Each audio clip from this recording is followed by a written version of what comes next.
The only media that have been consistent speaking against the bad government and for the purpose for reformers. Niger what yo?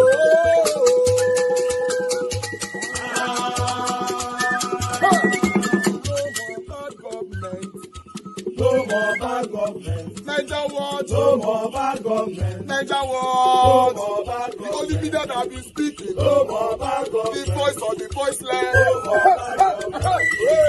No more bad government.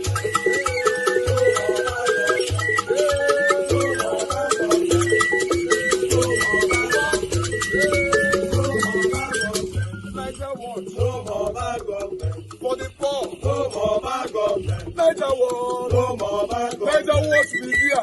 No more bad government. No more bad government. No more bad government. In Nigeria. No more bad government. No more bad government. No more bad government. The only media. No more bad government. The number one media in Nigeria. No more bad government. That have been speaking against government. No more bad government. Niger what? No more bad government.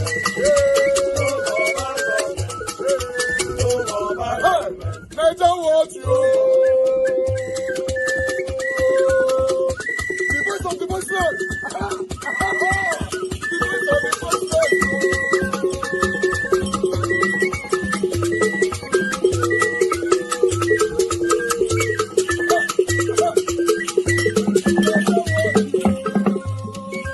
Voice for the voiceless. Voice for the voiceless. Niger what? Voice for the voiceless. Niger watch media. The only media that have been speaking against bad government. Being consistency since 1944.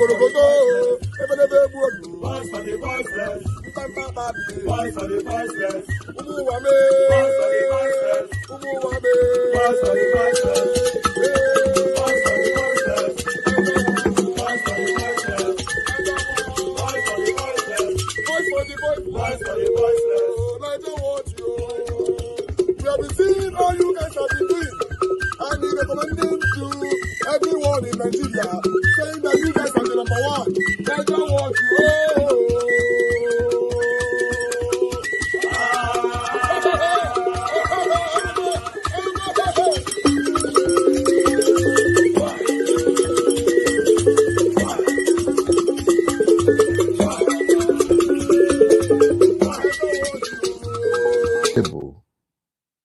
That persons not be equal.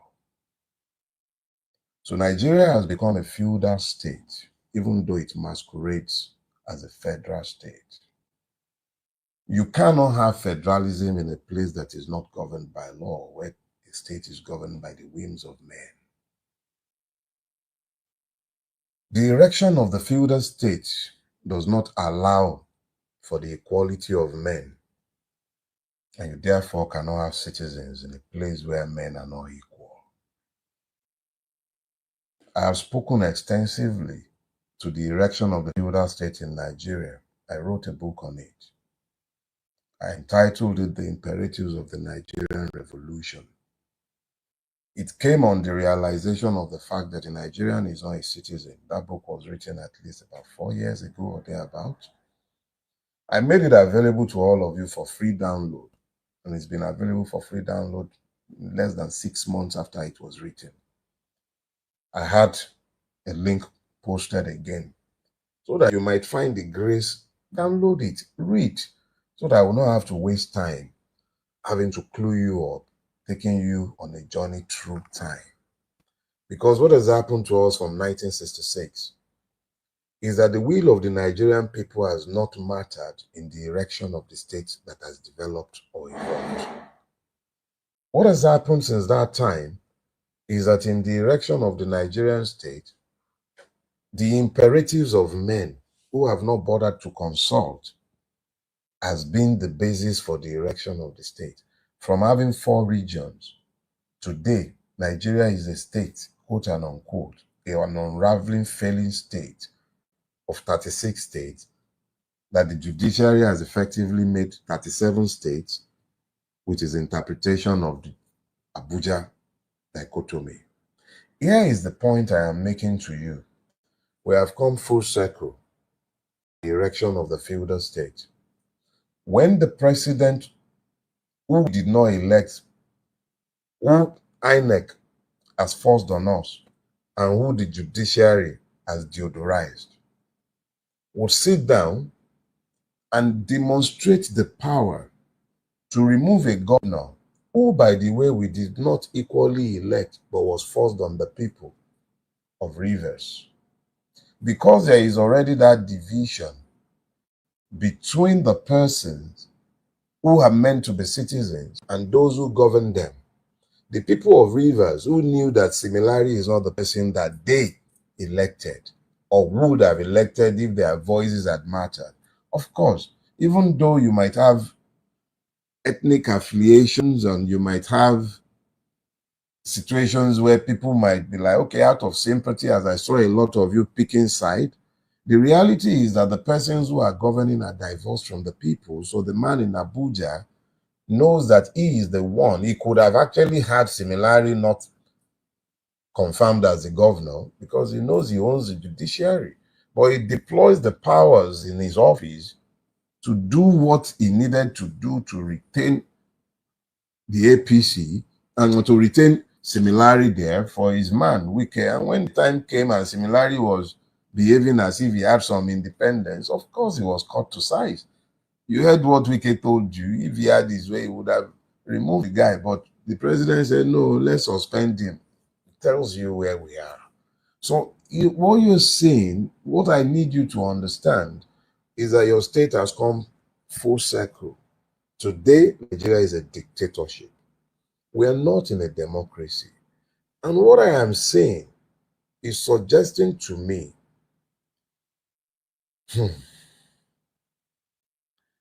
that with the announcement in Rivers, a signal has been sent to other hegemonies that the hegemony will no longer tolerate dissent and opposition. And you saw the speed with which the Rivers man confirmed his transfer to the APC column. And you already know that a lot more will be following suit in days to come. Now, let me clue you in on something. Whilst other candidates were busy trying to buy delegates, Tinubu was buying godfathers in the APC primaries. He was buying governors, the fathers of the delegates. Those were the persons Tinubu was buying. Don't imagine that Tinubu is buying sitting governors. He's not. He is buying their godfathers, the persons who kept them there. And the ones he can't buy, he's intimidating into aligning. So what you're saying are the alignments of the politicians, whether forced or voluntary, whether based on real politics or whatever. The important thing that you should pay attention to is that the politicians are aligning. They are arraying a Tinubu that will not lose an election, quote and unquote, whilst out of office, running almost against the incumbent. He's now in power. There's a difference between being in office and being in power. He is now in power. And the articles of this world are busy thinking that they can contest against him. Illusions. The people are the ones who need to be aligning.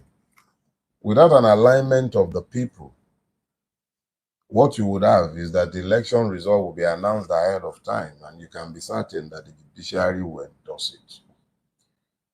Akpabio is sat in the Senate as the Senate president today because your constitution, pardon my French, is crap. Your judiciary, unfit for purpose. That is the only reason he sat there. Ditto for your president. So if you are expecting something to happen because politicians are squabbling over who won or did not win an election, you're wasting your time. So if you're waiting for an election to save Nigeria, you've lost already. Let me just announce that. The only thing that can save us is a revolution. Did you hear me? Only a revolution can save Nigeria.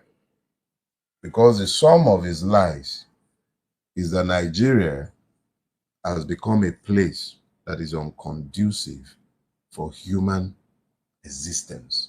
It's become hostile. If you sustain the current system, Nigeria will erupt in a civil war. It's already in one. The only problem is that the lines are not defined. But if it continues on its current trajectory, Nigeria will implode. People are dying in the Benue Trough, murdered like dogs. In fact, with less care than you would for dogs. But the governor of the state, who is divorced from the people because he knows his people do not matter, Abuja matters, is more interested in the autopsy of cows than in the identification of persons as young as days old being buried in mass graves. That is the governor, a member of the ethnic nationality, being killed in their sleep, misdescribed and mischaracterized as farmers' others clashes. He knows that this is not the truth, but he would rather remain in power than tell the truth to power. Oh, did I say in power? No, it's too important to be described as being in power. He would rather remain in office than to assert the power of his people against the unconscionable powers that would dare to crow in daytime about the murder of his people and mischaracterize it as farmers' elders clash. Or what does one have to say, really? When a reverend father, the Catholic Church should really be ashamed of that thing that they have in Benue State, will be playing politics with IDP camps, will rather be silent about the murder of his people, and is busy issuing visa bans. Like, seriously?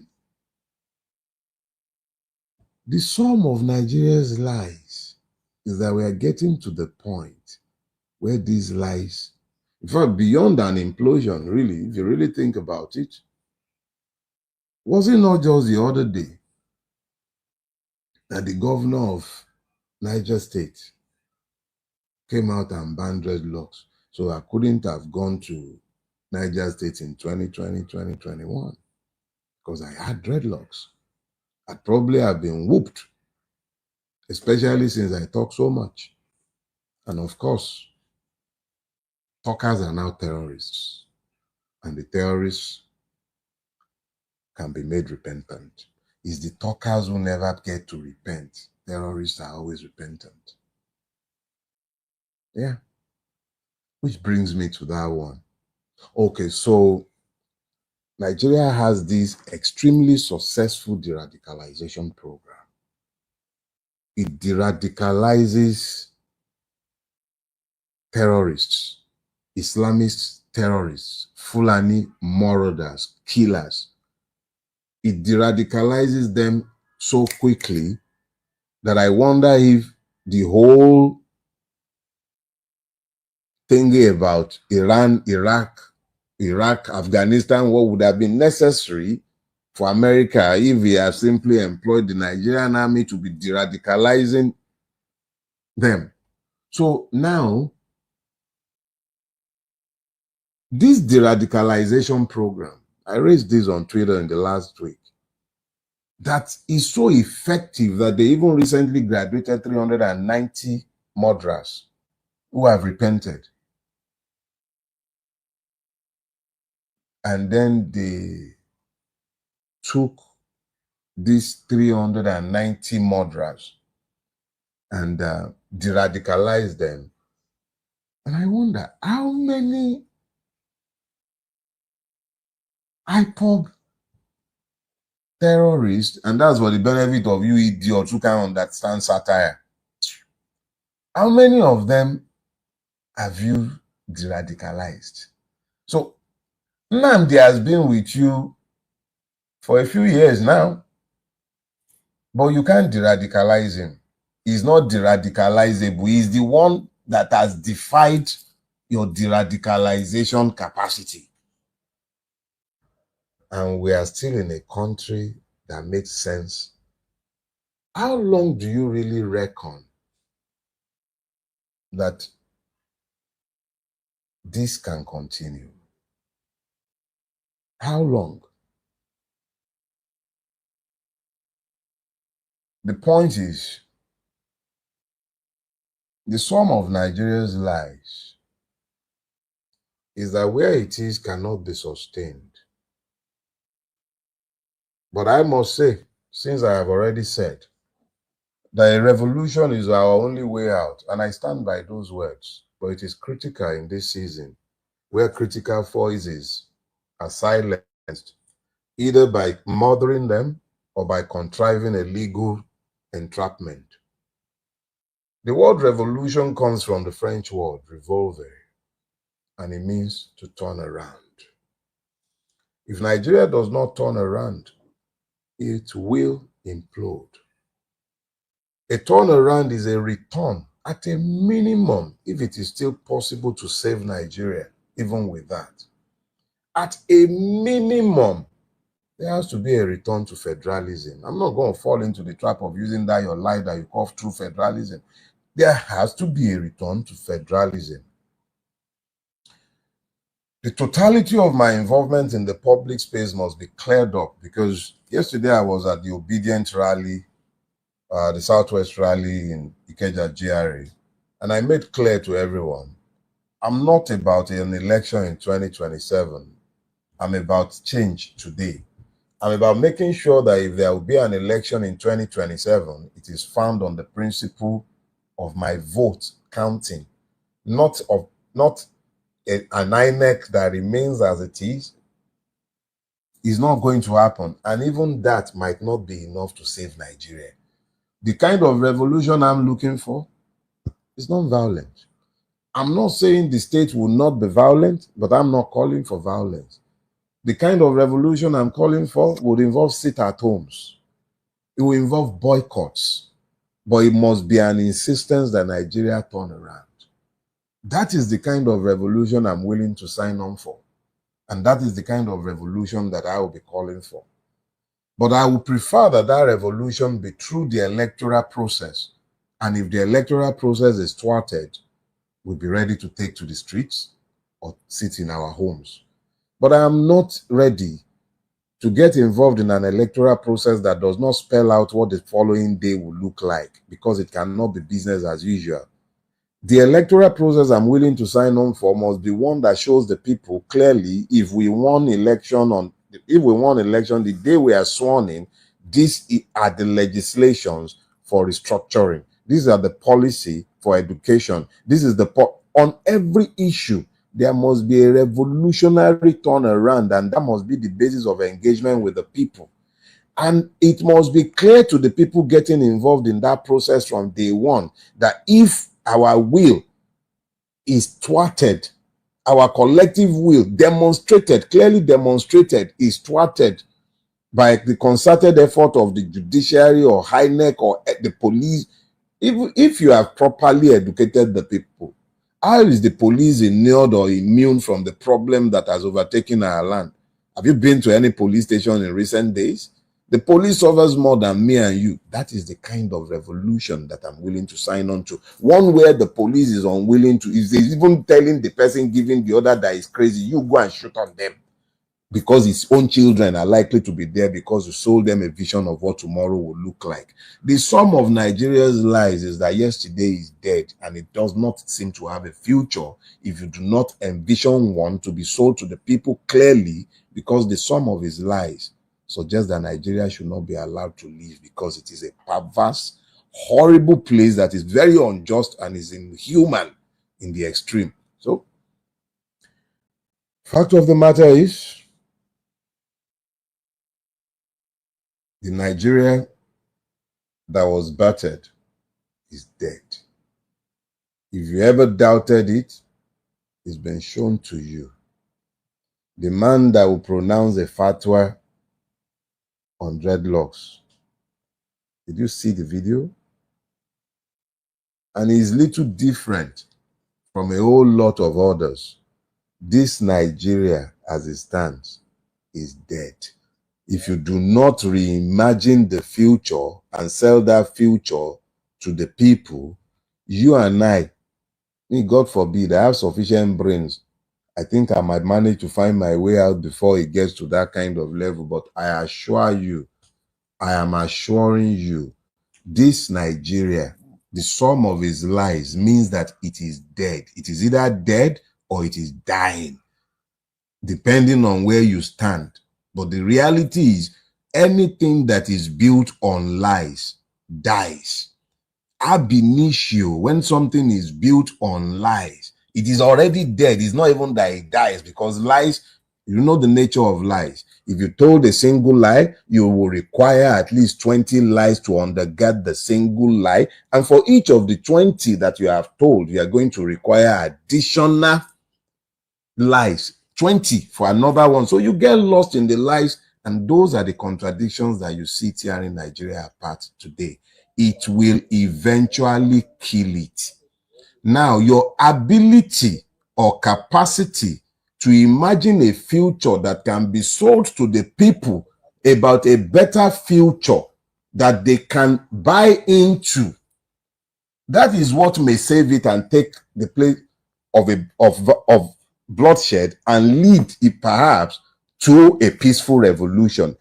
That is the only path that remains viable, because this Nigeria, I'm telling you today, imagine me as a doctor who has reviewed the diagnosis. I've looked, and I'm telling this to you right here and now.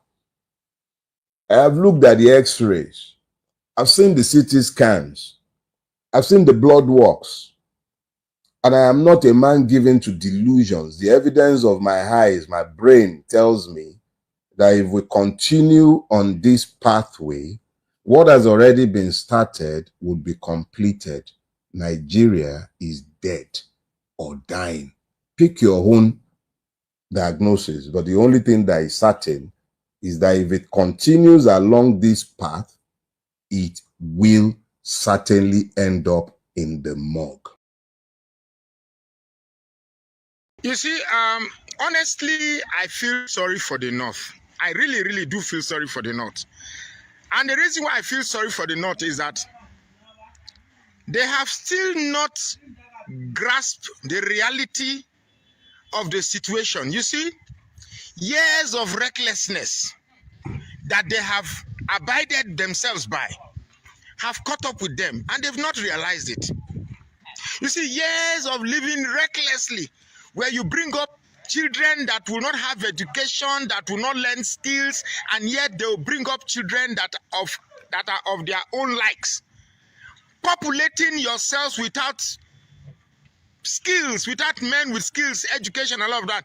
Years of neglect of education, years of just allowing population to grow without any foresight.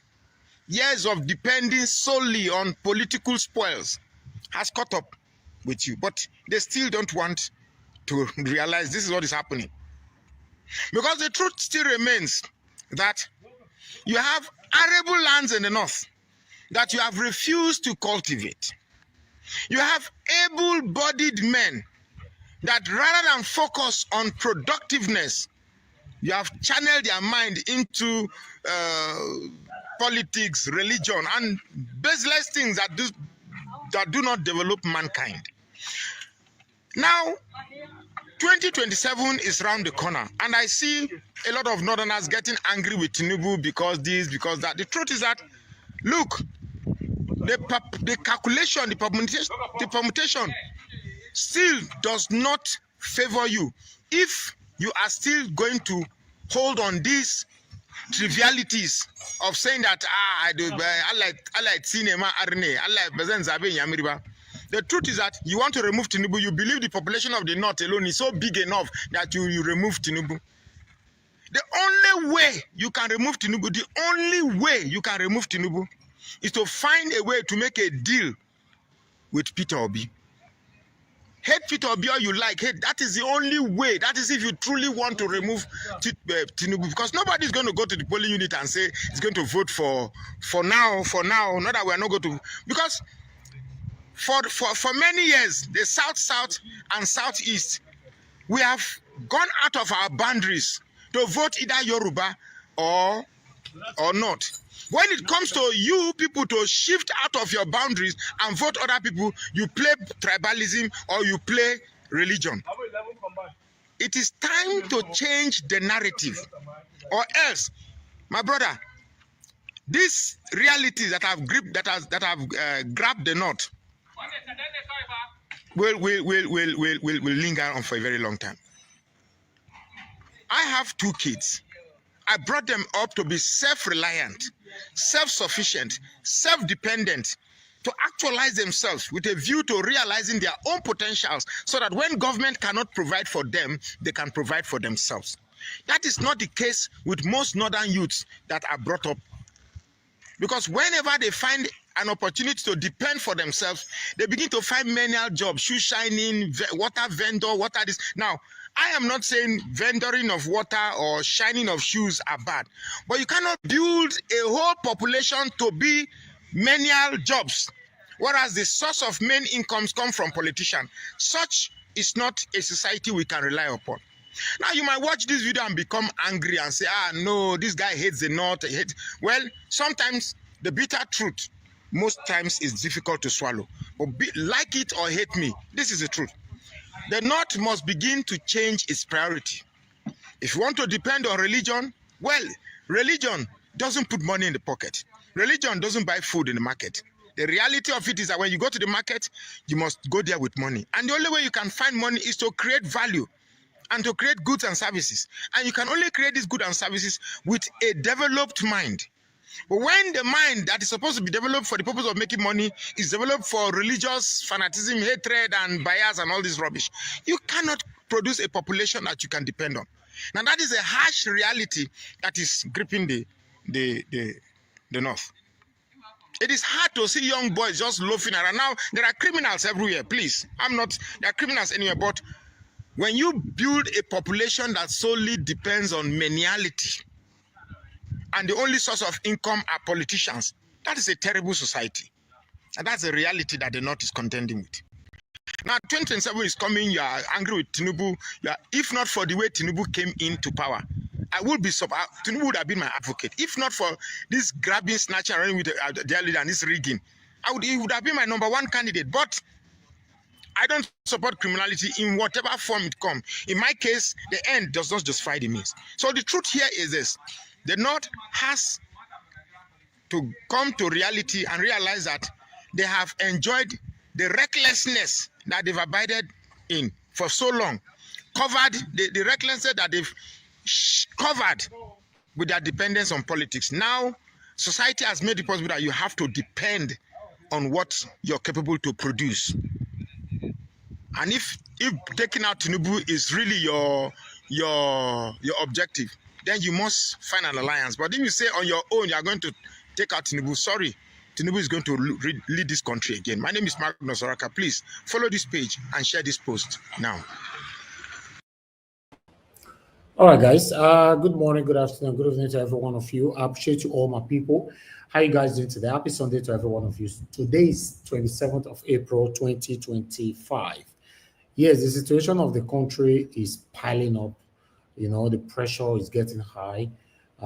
Yes, that's why we are here again to talk about this. Mother of all diaspora, good evening to you, mommy. Thank you very much for all that you do. We appreciate you always.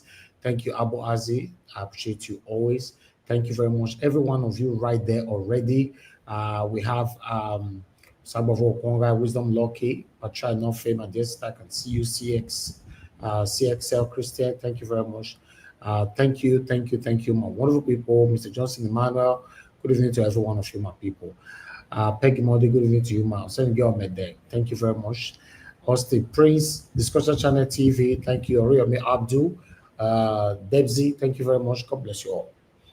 Then we have more people right there. Manuel Shooks is with us today. Thank you very much, my people. Then we have Prince Aka in the building. Kisle Ogerahi, thank you very much. Appreciate you. Guys, just press on the like, help us to share, press on the dollar sign if you can. Encourage what we do here. Then I have Ariza Shukuma. Thank you very much. Good evening to you. Who again? I just want to verbally acknowledge everyone this evening. Didi Anthony, thank you very much. I appreciate you. Everest, thank you. Good evening, good evening, good evening, good evening. Wonderful people. Then we have Oses More in the building. Thank you very much. Good evening to you as well. We have Mike Akyombare. Thank you very much. I appreciate you. Jeko Kedent. Thank you very much. I appreciate you. Thank you. Oga Ike, it's good to have you on the show. On the comment section today. It's been a while. Good evening to you, sir. Thank you very much. Michael Oganemaro, wonderful. I already have a super chat today. Thank you very much, sir. I'm grateful. The pocket never ever run dry. Thanks for all that you do. Always, always, always. I'm grateful. Yes, Everest, Kelobo, once again, good evening to you. God bless every one of you. Guys, just do your part, the pressure of the like, help us to share. The situation of the country is terrible right now. Before I will showcase the video of Onokpasa. You know, Onokpasa, the same Onokpasa that you and I know, who fought with a fight on Arise TV live on a live show, you know, came out now to say Tinubu failed woefully. Remember, the same Onokpasa was the one that was defending Tinubu all through, lambasting of Peter Obi throughout the 2023 general election, or rather presidential election. Now, Tinubu have abandoned him. You can even see from the man that something is not right. You know, I don't know if he's sick or if he's feeling the pains that Tinubu abandoned him. The man is getting so dry. I don't know why, you know, but there's some changes. Remember, during the time of Doyin Okupe, before he died, Doyin Okupe was getting dried until we now get to hear that, oh, the man was sick. But for Onokpasa, I'm not too sure what is wrong with him at this particular moment. But maybe you might notice what I saw, or maybe you might not at all. But before we move on that, I'd like us to listen to what Omo Elesowore have to say here quickly. I think I want to thank the leadership of the NBA for inviting us. The last time this was in Lagos, it was. But meanwhile, I'm posting out a link for those of you that want to come in. Please come in on time today. God bless you all. It was pre-planned that some candidates will appear, get clapped for, and the NBA will end this NBA conference. Thank you for bringing all the candidates. You can see these are the real candidates in this election. But I think you did one thing today. You wanted to see if any of us will fall asleep so that you can compare us to the old candidates. And I hope we disappointed you. Let me say it very clearly because there's no time. We must understand fundamentally what the Nigerian security architecture is about.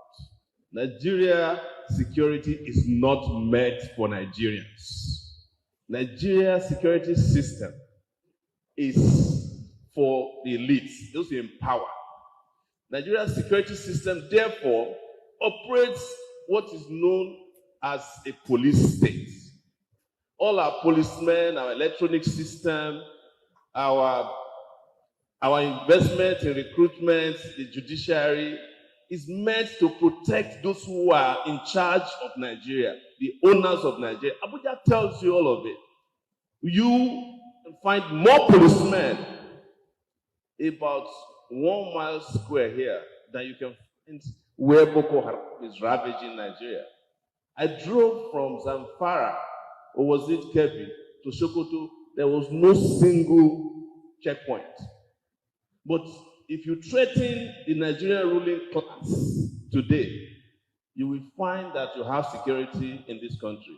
And as most of you know, I'm a regular with the courts. I have over 3 criminal cases, including one that will come up tomorrow for cyber crime. I have another one, treasonable felony.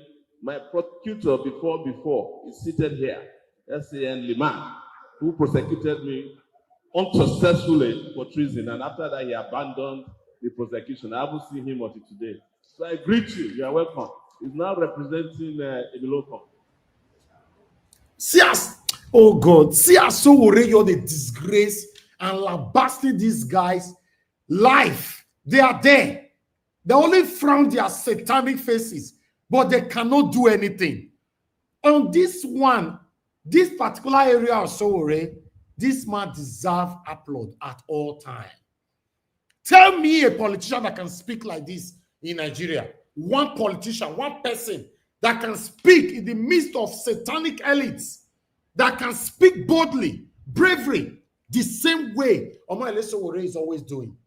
You see the satanic face of that satanic man who accuse him of treasonable felony or whatever. Make we take him back again. Sowore to address him.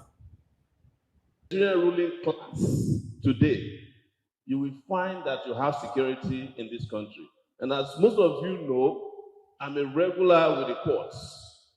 I have over 3 criminal cases, including one that will come up tomorrow for cyber crime. I have another one, treasonable felony. My prosecutor before is seated here.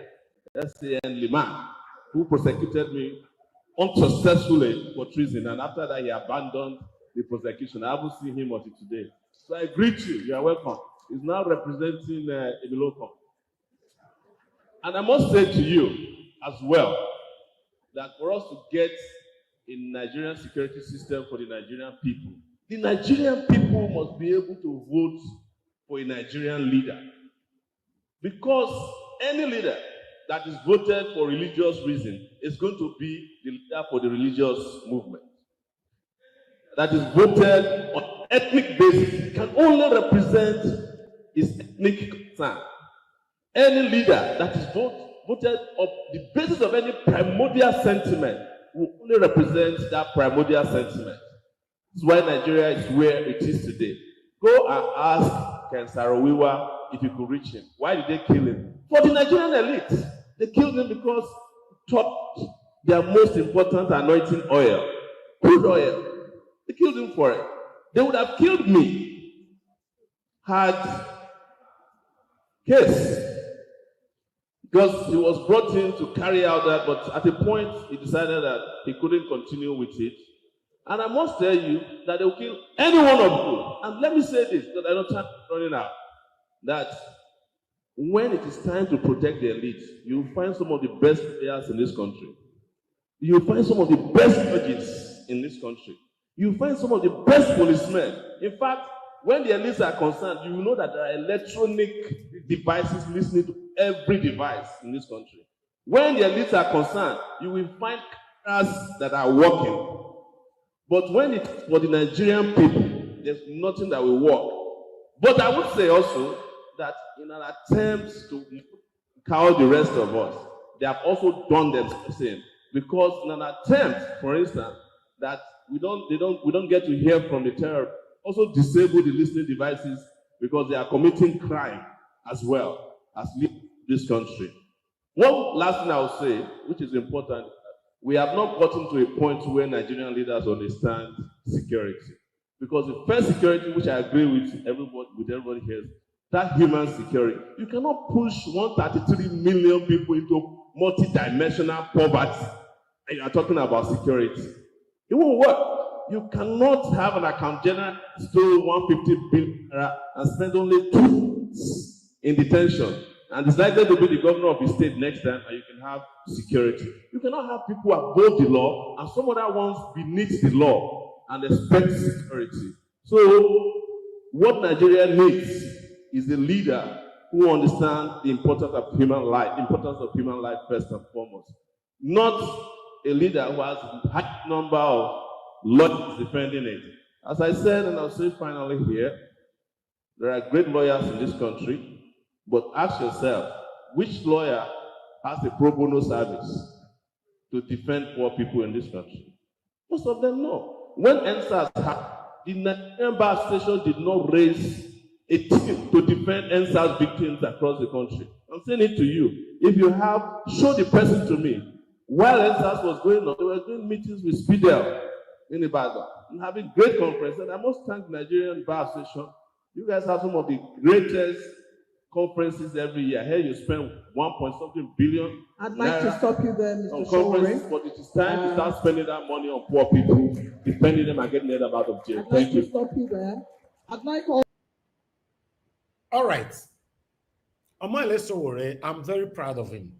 The only area I have issue with Omoyele Sowore is that I wish, to be honest, I wish this man can work with Peter Obi. Remember, he mentioned a couple of days ago when we showcased one of his videos. He said, Peter Obi reached out to me, but I declined. That means the fault right now is not even coming from Peter Obi. It's coming from Omoyele Sowore because Peter Obi have given him hand. Let's work together. He refused. My question to Omoyele Sowore right now, with all this talent, this braveness, this doggedness, how are you going to achieve that dream that you are fighting for without not collaborating with people like Peter Obi? Peter Obi is a name, whether you like it or not. Whether anybody, you are embracing satanism, ethnicism, or tribalism. Peter Obi's name is a name to reckon with. You might not publicly admit it because you are satanic, but within you, you know that is a name to reckon with. I'm talking to everybody. Anybody that is involved, you know I'm talking to you.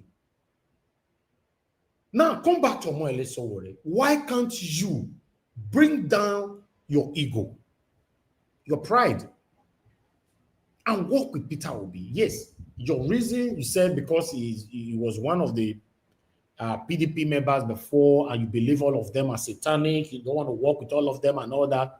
But the beautiful thing about it is that, Omoyele Sowore, between you and I, you talk.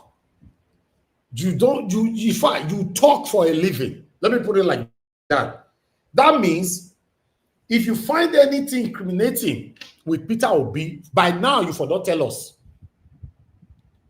By now, you for don't tell us. Say, no, this is why I don't want to work with Peter Obi because saying a thief or not this. But you could not have, or you don't have any. Then why can't you work with this man? Do you just hate Peter Obi, or you are declining Peter Obi just because he was once a PDP member? But what about his own name, his reputation, his identity? Does he have any stain to his name apart from being a PDP member?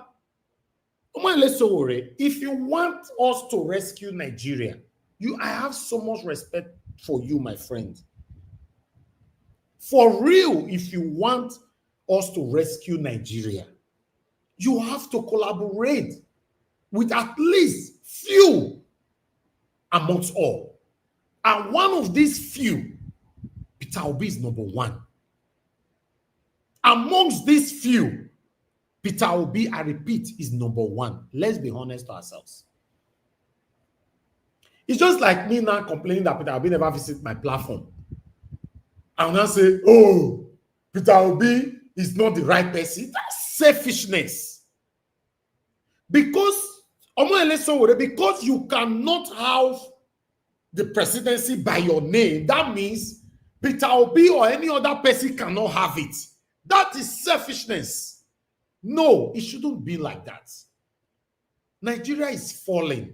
According to Dele Farotimi just now, Nigeria is falling. Let's be honest to ourselves. If we continue to fail in this manner by coming together to speak in one voice, my brothers and my sisters, we are not going anywhere. I'm telling you, we are not going anywhere. So, Omoyele Sowore, you have a lot to offer. A lot. I have so much respect for you.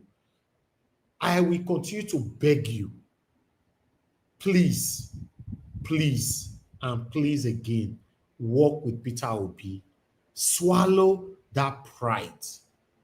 I've sent you this message now on air, off air, and otherwise. You keep declining. Why? Just why? Omoyele Sowore, between you and I'm not wishing you bad luck, sir. Between you and I, 2027, you cannot win presidency to become the president of the Federal Republic of Nigeria. Let's be honest to ourselves. You cannot. Nigerians are not ready yet to follow you same way they are currently following Peter Obi. Then, why can't you join the movie train? Swallow that pride, my brother. Work with Peter Obi. You have a lot to offer. Just imagine, you have someone like Omoyele Sowore, Baba Dati Ahmed, Peter Obi, Natasha, Senator Natasha. These four in one cabinet. Jesus Christ. Jesus Christ. That Nigeria of our dream will come to reality. Sebo. That Nigeria of our dream will come to reality. What are you saying? You have these four. Peter Obi, Omoyele Sowore, Dati Ahmed, Senator Natasha Okpokwo. Have these four. Nigerians in diaspora will move back home. I'm telling you. And the only person that is not allowing these four to work together right now is Omoyele Sowore. Nobody else. Because I know if Peter Obi reach out to Natasha today, Natasha will join Dati Ahmed and Peter Obi. We just need Omoyele Sowore. Tell me who go win election over these four. Tell me. These four did the same party. And they sing in one voice. In 2027, tell me how Tinubu want to have second term. Both Ringy and otherwise. He cannot. It's impossible. But I don't know why.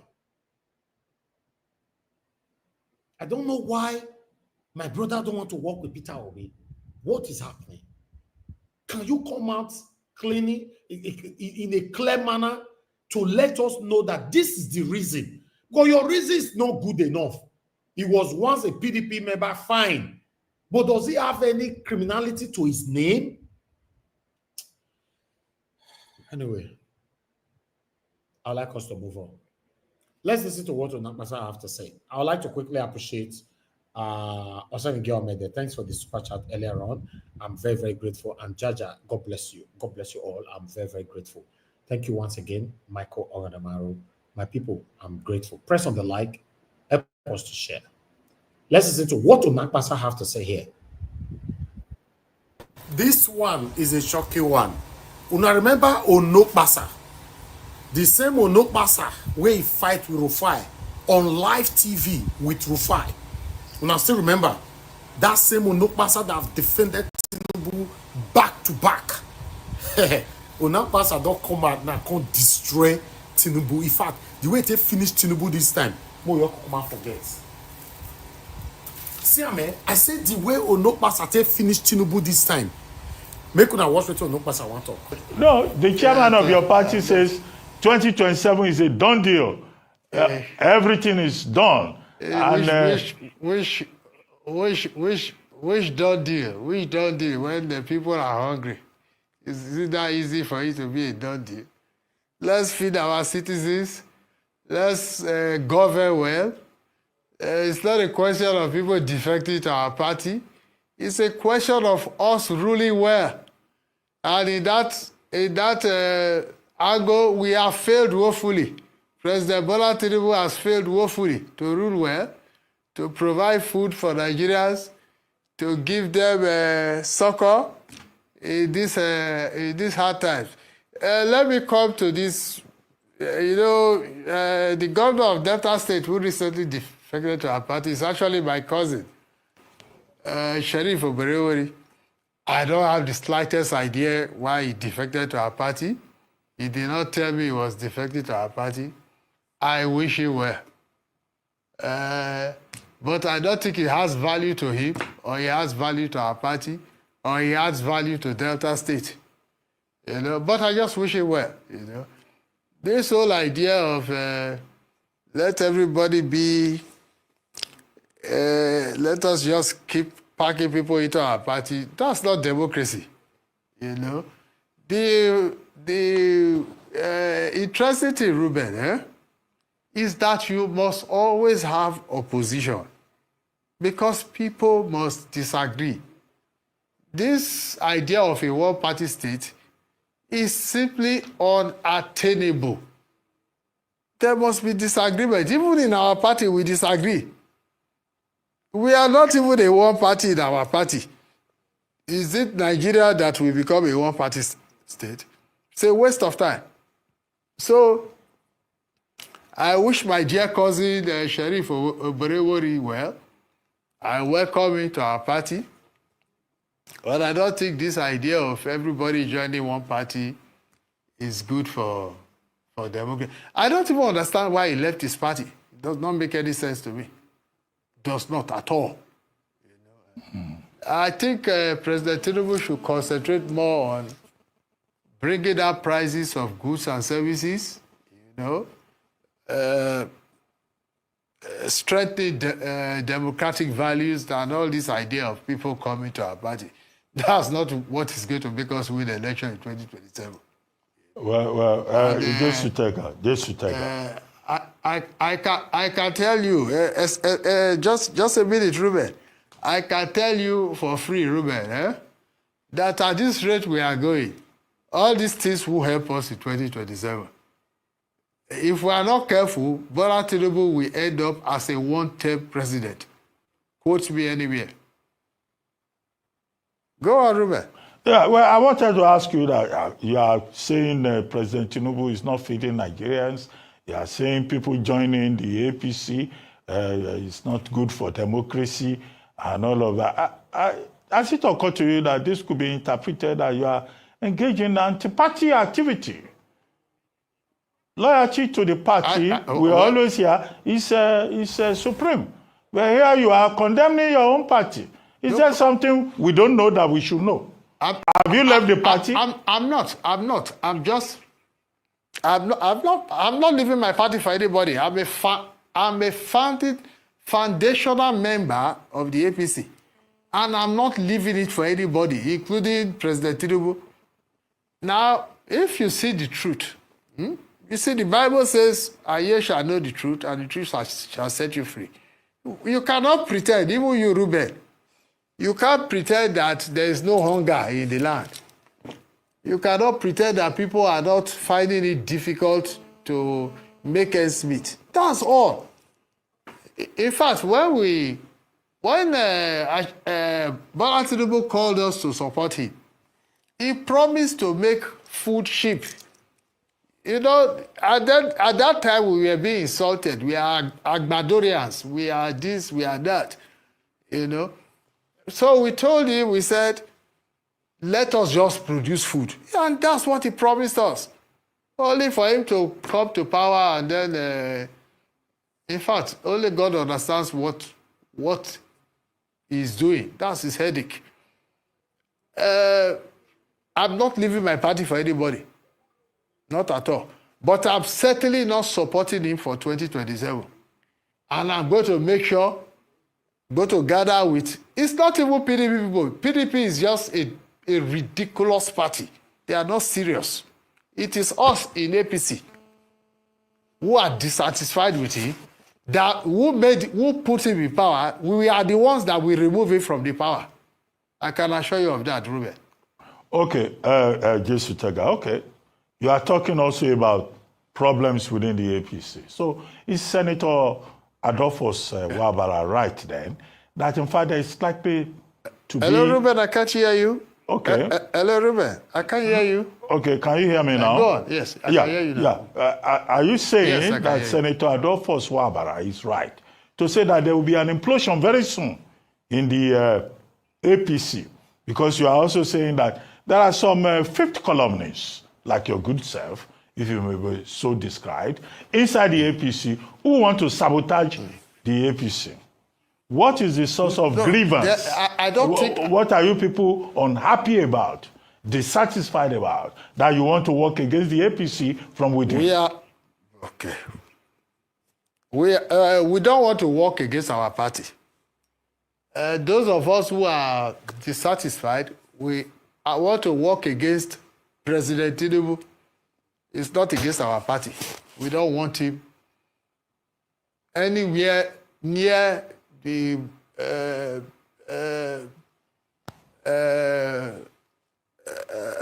Aso Rock in 2027.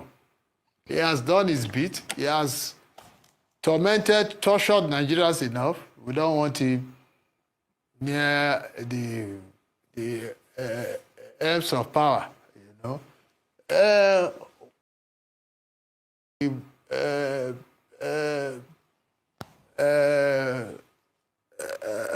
Aso Rock in 2027.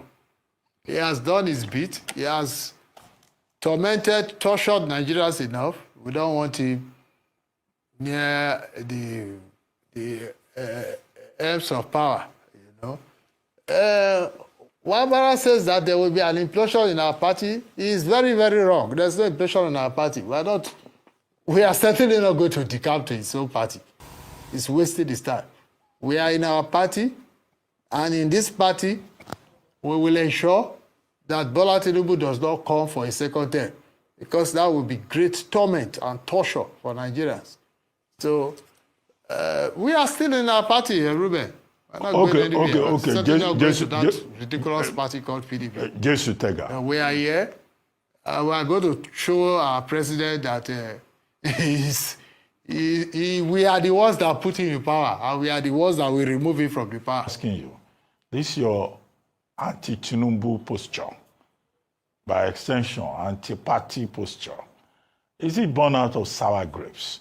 Because on this show and on the morning show, you have complained about people who work for Tinubu not being compensated, and that other people, wayfarers, all these stomach infrastructure politicians, were the ones who have benefited from the government. Is that your main grouse?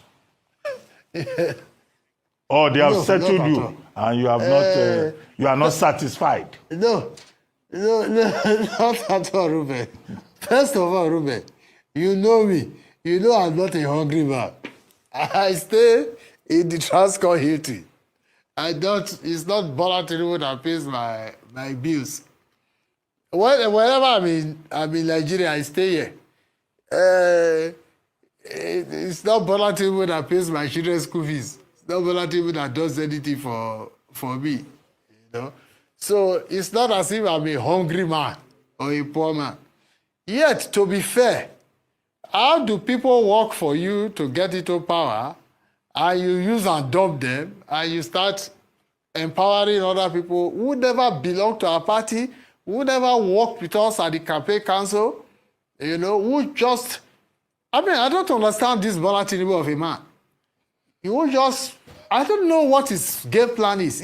But he's wasting his time, because we are the ones that put him in power. We know our calculations, how we put him in power, and we are going to get him out of that power. That's for sure. He's wasting his time. All these people... Onokpasa, we go like make you confess. I beg. You know, say that time where you fight, we fight. I felt beg you make you confess. You felt talk and say, get the way you take put Sam for power. Now say, I hope so now they hear me, or can they hear say no volume? I don't know. I beg, please, can anybody hear me? Onokpasa, confess.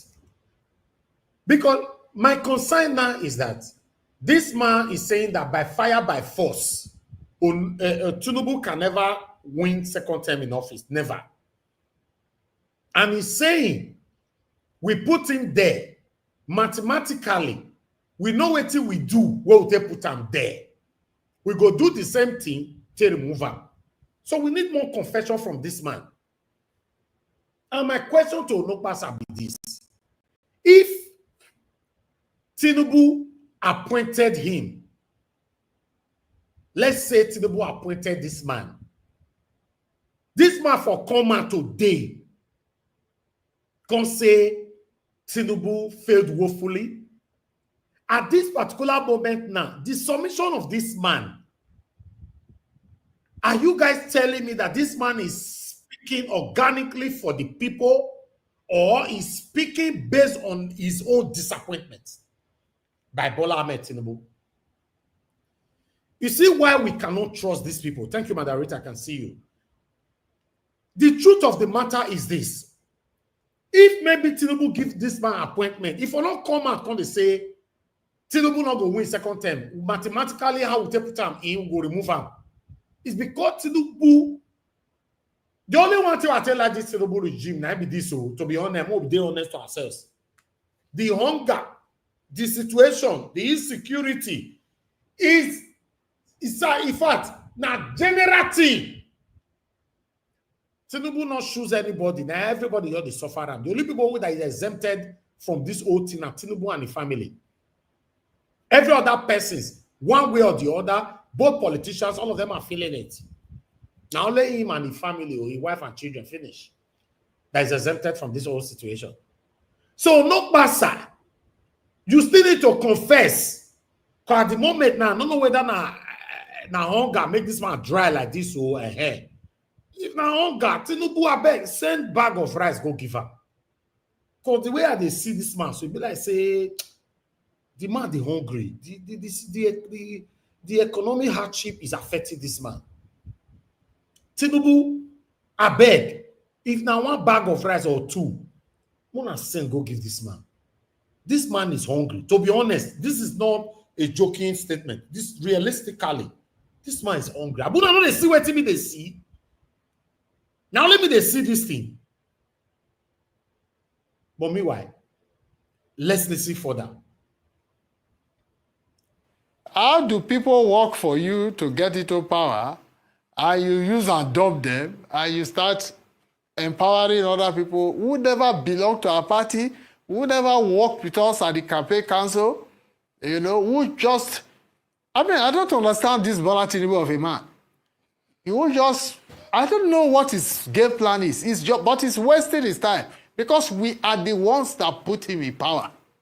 We know how our calculations, how we put him in power, and we are going to get him out of that power. That's for sure. He's wasting his time. All these people, they will stab him in the back at the last time. Now, whatever he thinks he's doing, he forgets that just because of the hunger in the land, it is very easy to campaign against. Very easy to campaign against. And those of us who campaigned for him, a lot of us, we campaign against him. And we will get him out of that power. He's a one-term president, I assure you, Ruben Abati. Bola Tinubu is a one-term president. Thank you. Well, it's Nigerians that will determine that. It's not angry people like yourself taking a decision on that. But let me ask you, what do you think of coalition politics? But even at that, Ruben, a majority of Nigerians did not vote for him. We did the calculation. All we needed to do was to wait for Atiku and Peter Obi to split their votes. That's how we won. Una hear them? Una they hear the confession? God don't they punish all of them from 1 to Z, all the way from Bola Ahmed Tinubu go reach the lowest for a cabinet. Both the one way disagree with him or not pleased with his way of governing the country or whatever, satanically, but confession upon confession.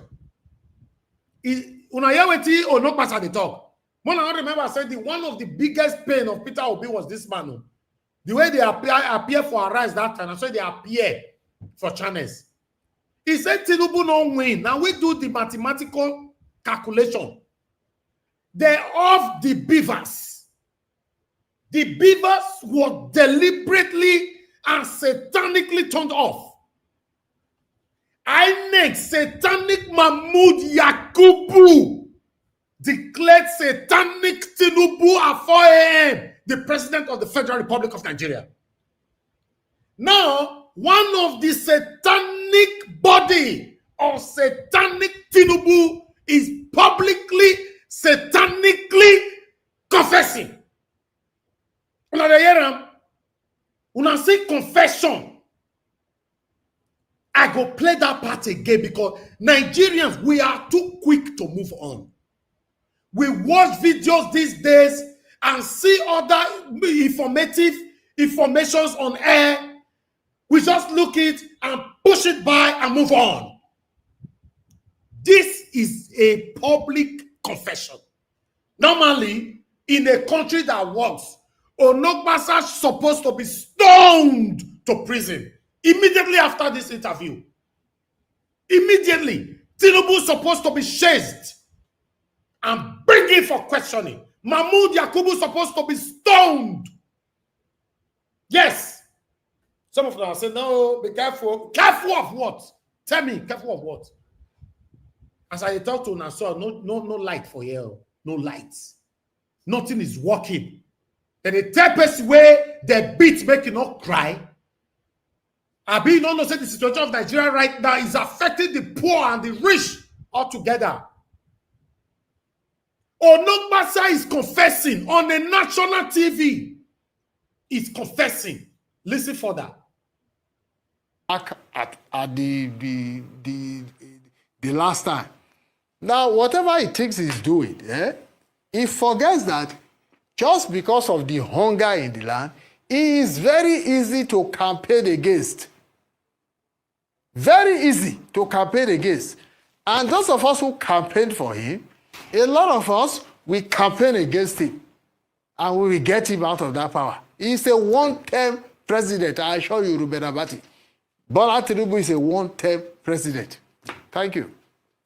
Well, it's Nigerians that will determine that. It's not angry people like yourself taking a decision on that. But let me ask you, what do you think of coalition politics? Yes, but even at that, Ruben, a majority of Nigerians did not vote for him. We did the calculation. All we needed to do was to wait for Atiku and Peter Obi to split their votes. That's how we won. Since 1999, Bola Tinubu has had the lowest margin of votes of all presidents. He had less than 40% of votes. We calculated it. We worked at campaign council. Go and check the records. So there's nothing I don't know about how Bola Tinubu won. Let's see how we win in 2027. Yeah, but Tinubu got 62%. He got 62% of the votes from northern Nigeria. But let's leave statistics. What do you think of coalition? Abati, stop that rubbish. Stop that rubbish, Abati. Your hypocrisy stinks. Somebody is confessing. You're antagonizing him. Were you part of the people that mathematically calculated those satanic results? Those satanic figures that they bestowed on Nigerians? What do you mean? People, when they lock for inside one room, where carry pen and paper, when manipulate everything. People, when you off beavers, they are confessing. You are telling him that he wants 62. Now you give out the 62%. Person they tell you say Bola Ahmed did not even win up to 40%. You they say he wins 62%. Abati, this is your Gorimakpa head. You have to be very careful. You have to be very, because I like you, but you really need to be very careful. You really need to be very careful. Somebody is telling, like, confessing in the broad daylight that Tinubu did not get up to 40%. Abati is telling us that he got 62%. Where from? Una see confession. Confession everywhere. When we go to talk for you, some of them are not like us. Because we don't want to make Nigeria better. Not knowing that me and my panelists, 99.9% of my panelists here and myself, what we are doing today, we don't have to do it. In case you're not aware. That comfort where we do, everybody they beg God, God already give us. I will repeat it again. 99.9% of me and my panelists. We don't have to do this. We don't have to. I'll pack my load. I won't sit down for my other country. I'll be there. That condition will they blow me. I'll they travel from one country to another, excluding Nigeria. We don't have to do this. Confession. By now, Onokpasa are supposed to already be behind bars for questioning.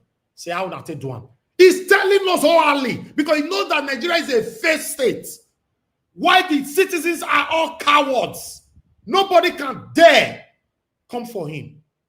This is a broad daylight confession. He had less than 40% of votes. We calculated it. We worked at campaign council. Go and check the records. So there's nothing I don't know about how Bola Tinubu won. Let's see how we win in 2027. Yeah, but Tinubu got 62%. He got 62% of the votes from northern Nigeria. But let's leave statistics. What do you think of coalition politics? And whether it will have any... Yes, the coalition being put together by Waziri Adamawa, Atiku Abubakar, Nasir Rufai, Peter Obi, and other people who say they will work against Tinubu. You see the problem. The problem about all these people is all of them have ego. And if you are not willing to step down for your brother, no, but I'm trying to translate from Urobo, my native tongue, from Okme. If you are not willing to step down for your brother, nobody in the family gets ahead. Everybody will just remain where they are.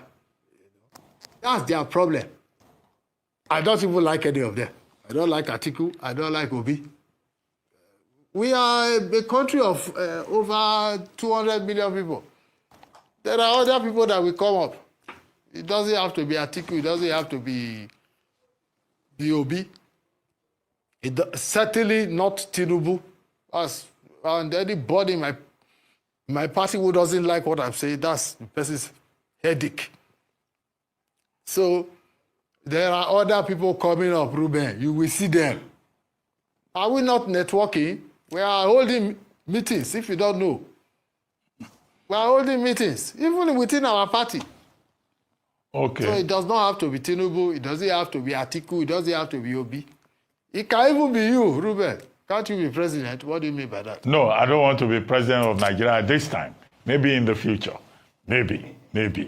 If you give me Nigeria to run, I will run it, but not now. But let me ask you, is there an alternative?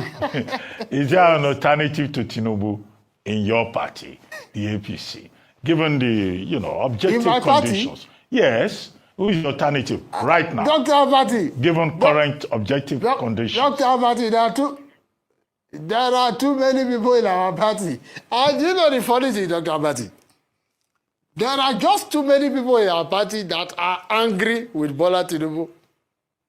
Really angry. So he will be shocked in 2027 what we will do to him in the party. We will disgrace him and humiliate him in our party. I assure you, barrister, just to take our Onokpasa, I assure you of that. Don't raise your voice at me. Let me finish, Mr. Onokpasa. Let me finish. I'm your guest. So since President Tinubu got in, respect me. Since President Tinubu got in, I will walk out of your studio if you raise your voice at me. Mr. Onokpasa, respectfully. You will take your decision if you want to. I'm asking a question. You might decide to walk out if you want to. Mr. Onokpasa, since President Tinubu came in, the economy has tanked.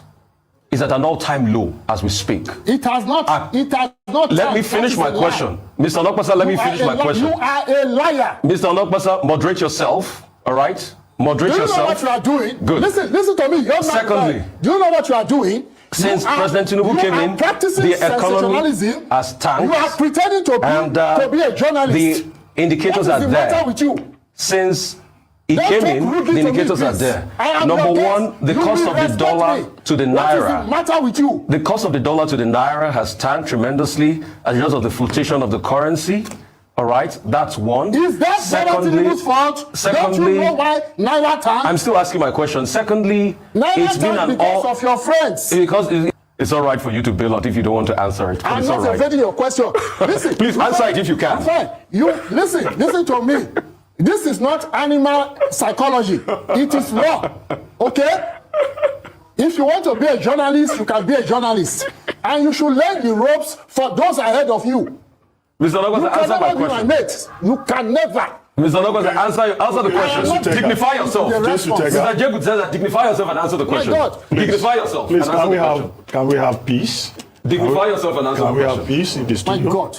Can we have peace? What's wrong with this badly brought up little boy? Mr. Onokpasa, Mr. Onokpasa, please calm down. Mr. Onokpasa, I didn't disrespect you for the last. I just asked a question. Please, Mr. Onokpasa. Dr. Basi, let him answer the question.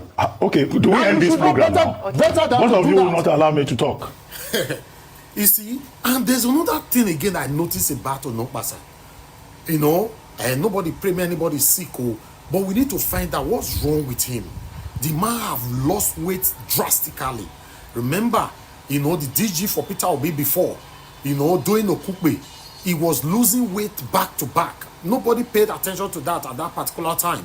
But what is happening to Onokpasa? Is it because Tinubu dumped him, or the man, something is not right? I don't know. But on this video, what's your take, my people? Put it on the comment section. This is Nigerian Watch Media. Join us every day, 7 p.m. Nigeria time. Let's continue to talk about the things that's affecting you and I. Guys, take care for now. Hey, brother, like confession. My people, that's all I have for you guys today. I'm only going to come back again to talk about what you can see right now there on the screen. Peter Obi have introduced online portal, an identity card, you know, with a code and everything for all obedient, both home and abroad. What does that sound?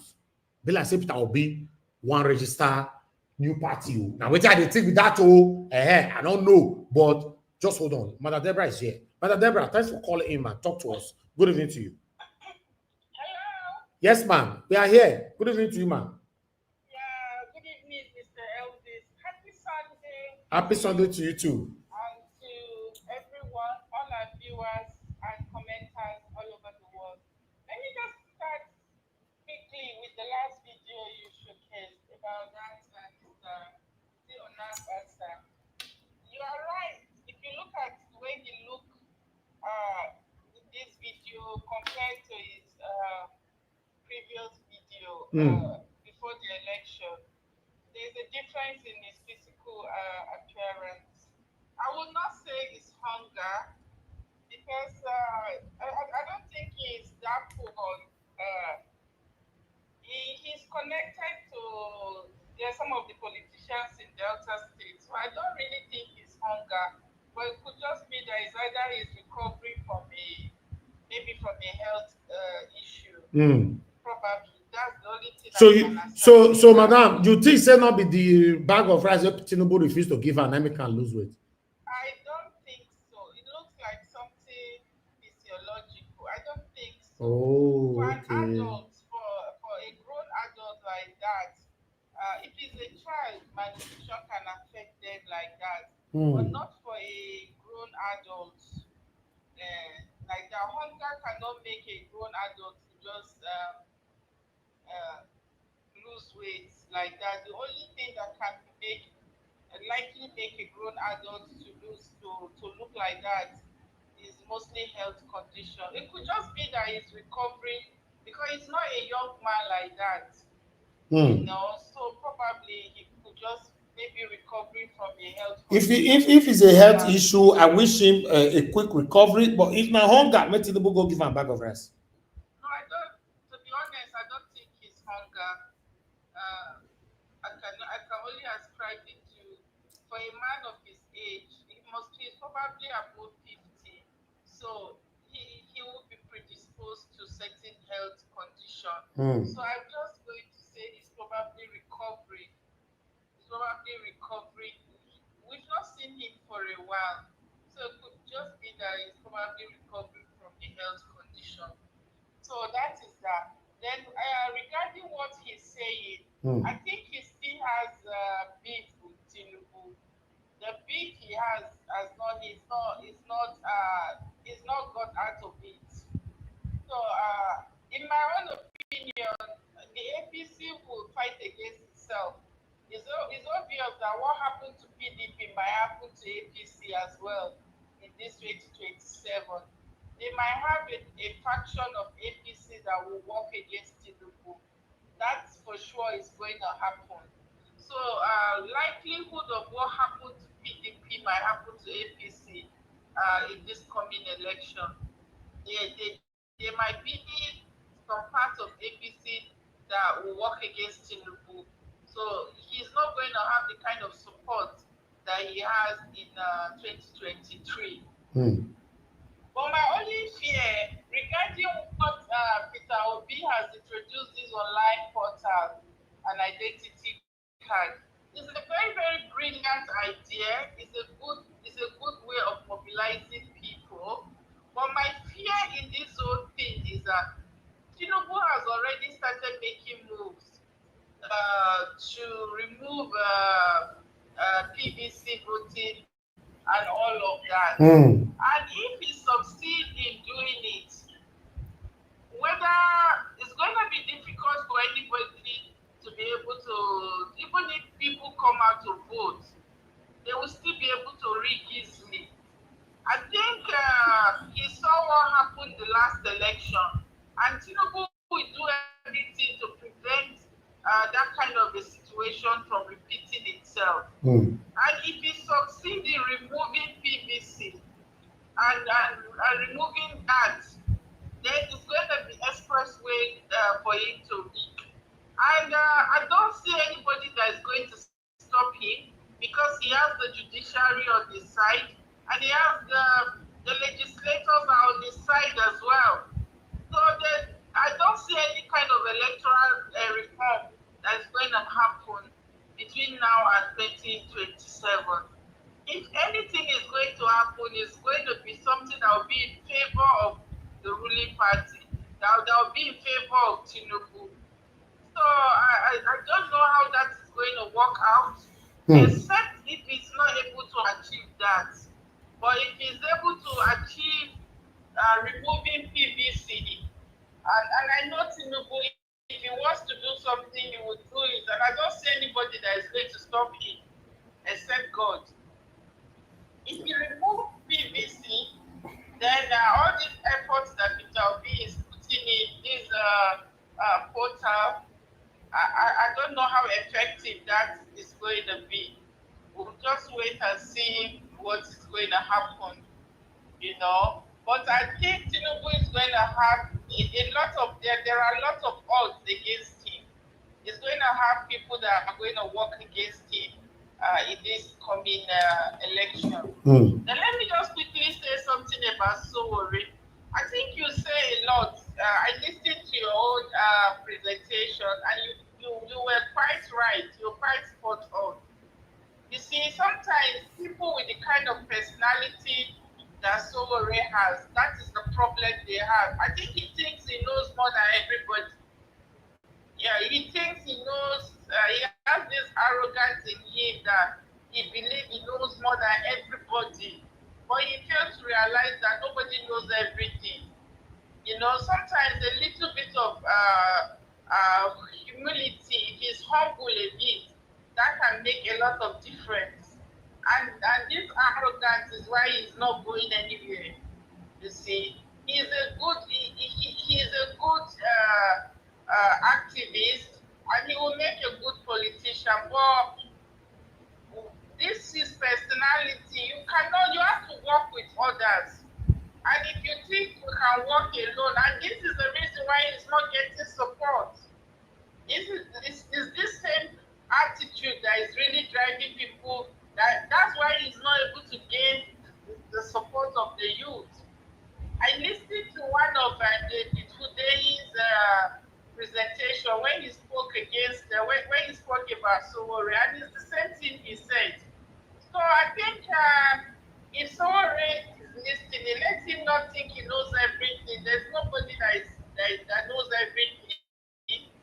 I mean, if he's able to listen to wise counsel and know that you cannot be a president of the country without working with people, and you can never just think you are perfect. You are next to God. You are deputy God. Every other person, it has to be you that will save Nigeria. It's never going to work out for him well. So I really hope he brings down his ego, although it's going to be difficult for him because he has said a lot of things. And if he has to reverse back, that would be a kind of a sign of weakness on his own part. So he would rather want to stand on that place where he is. You see, people with such ego, that's the way they act. Instead of doubling down on their words, they will choose to remain there, even if it's not going to favor them. They will still choose to remain there. So I just wish him good luck. But the truth of the matter is that he's not going to go far. He's not going to go far like that, because if you put 10 people together, he might just see only one that will want him. Somebody like that, nobody wants him to be in the leadership position, because he's not going to listen to anybody. Somebody will not listen to anybody. Because he believes he knows everything. He believes nobody can advise him, nobody can talk to him.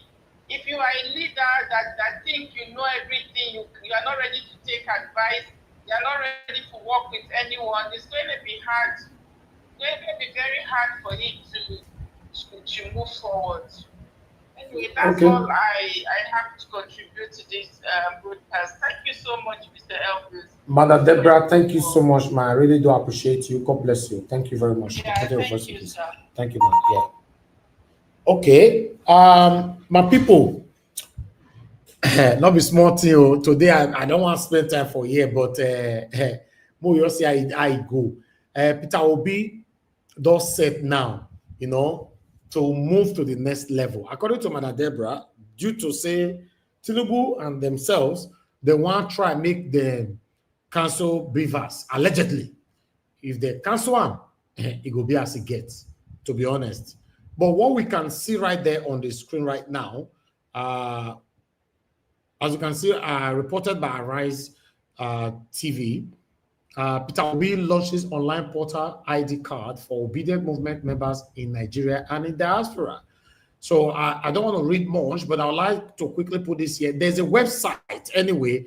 They are trying to put together now where everybody can go, I guess, to register. But the website will be launched in the next 3 hours. I checked it this morning, it was 18 hours. So the website will be launched in the next 3 hours. Hold on, guys. Let me see if I can put that on screen. Bear with me. Because according to the calculation here, the countdown time, there you go. So we have 3 hours, 8 minutes, and down seconds. Anticipate the launch. Join us as we count down to a new Nigeria. The movement that will transform our nation begins here. Not be smart, obedient. Not be smart. Peter Obi don't come out now from another angle. Now this man, I make me tell like this man. Don't come out now from another. Because it be like say, anyway, in 3 hours from now, obviously we're not going to do online anymore for reminder now. I believe I don't close that time. But this link, make your share them. I want to put that for comment section. Make una save them. Make everybody save this link so that we can embrace it immediately after 3 hours. The link will be posted. Save that link. Save that link. Or let me, everybody, let me repost again for the general. I only posted it on Just Nigeria. And posted the link again. Yeah, I posted it to everybody. Depending on where you're watching us from. Save the link. We are getting there. But meanwhile, once you've registered, what you are going to get is this one here. You see this ID card with the CISO for screen. Now, 2 ID cards, then they say you go get 2. Although we still need more information on this, we'll try and see if we can invite UNISA here, make one explain further to us. These are all the ID cards, 2 of them together in a Zoom 10. You can see. These are what you are going to have. Obedient Movement card, and then Obedient Movement, another one with a portal number and all that, blah, blah, blah, blah, blah, blah, with a code number.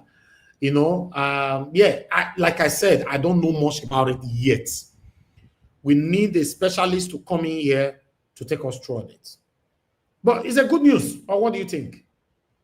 For me, it's a good news. Let's see how it goes. My people, I've done my part today. I'd like us to start talking. I'd like to quickly appreciate UC Andrew. Thank you very much. God bless you. I'm very, very grateful for the super chat earlier on. God bless you. Jeko Obidient once again. Thank you very much. Jaja, thank you. I want to give Ferdinand, Amaka Fojebi, Sonny Giomede, and Michael Oranamaro. I'm grateful, my wonderful people. God bless you all. Black Panther, please talk to me. Good evening to you, my brother. Chapali. Black Panther, where you did now? Okay, talk to us. I was listening to you. I thank you for speaking to Mr. Revolution. Thank you for speaking to him directly. What we need from him, he should pick one or two people that will come together and let us forge ahead. This country is too big for one person. It's our country. Now, I would like to speak on Onokpasa. Onokpasa is mischievous. I think he's looking for an appointment, because that's the way Nigerian politician does. They go against the person, give the person the power does not really answer to them, and which is unheard of. I don't know why he's not given an appointment. Maybe somebody in the government is blocking him. I guess so. But if he's given, he will change his tone. But mind you, he's a brother to the cause of settling with the president's wife. That is why they cannot touch him yet. But let us know that he is an old man. He might have gotten sick before. So that might be something that has happened to him. But now I want to also say here that Obi has listened to us, and Obi has started. I was saying it other day. I said Obi should come on, stop going around giving speech. He should come in and start tactically and start the movement, so that we know what to do. The game has started, and Obi has started the game. They will be confused. All what he's doing now, a lot of us will be confused. They will say, we want to set up a party. It might not be so. That is really an opposition should do. Get them confused, go on your plan, and make sure your plan is diligently followed, and we'll get to the promised land. I want to thank Mr. Obi for listening to us and listening to the voice of the progress. Thank you. Thank you. Thank you, my brother. God bless you. All right. Let's quickly do this chapali. We only have 30 minutes from now to round up this show. Yes, I don't want to stay here for long. Madam Rita, it's good to have you on the show. Good evening to you, man. You have 15 minutes to talk to us. All right. Thank you very much. You have 30 minutes, and Black Panther wants to join. Anyway, Mr. Elvis. Already talked. Before you come, we don't close. Okay, I will talk quick. Good afternoon, Mr. Elvis. Happy Sunday. My lovely Lame, I'm the only one that still loves you ever. And greetings to Niger Watch family, Love Maduka, every other person, Debbie, Z Creative Court, and of course, Mr. Jonathan, who is also my panelist. Mr. Elvis, I came late when you were playing Mr. Onokpasa's video, so I'm just going to follow up with what Madam Deborah said. Madam Deborah, good evening, and thank you very much. Watch it later. We already uploaded the same video on Niger Watch. Yeah, definitely. I'll watch it later. Yes, I'm just going to follow up for what Madam Deborah was saying. Madam Deborah, thank you so much for always calling.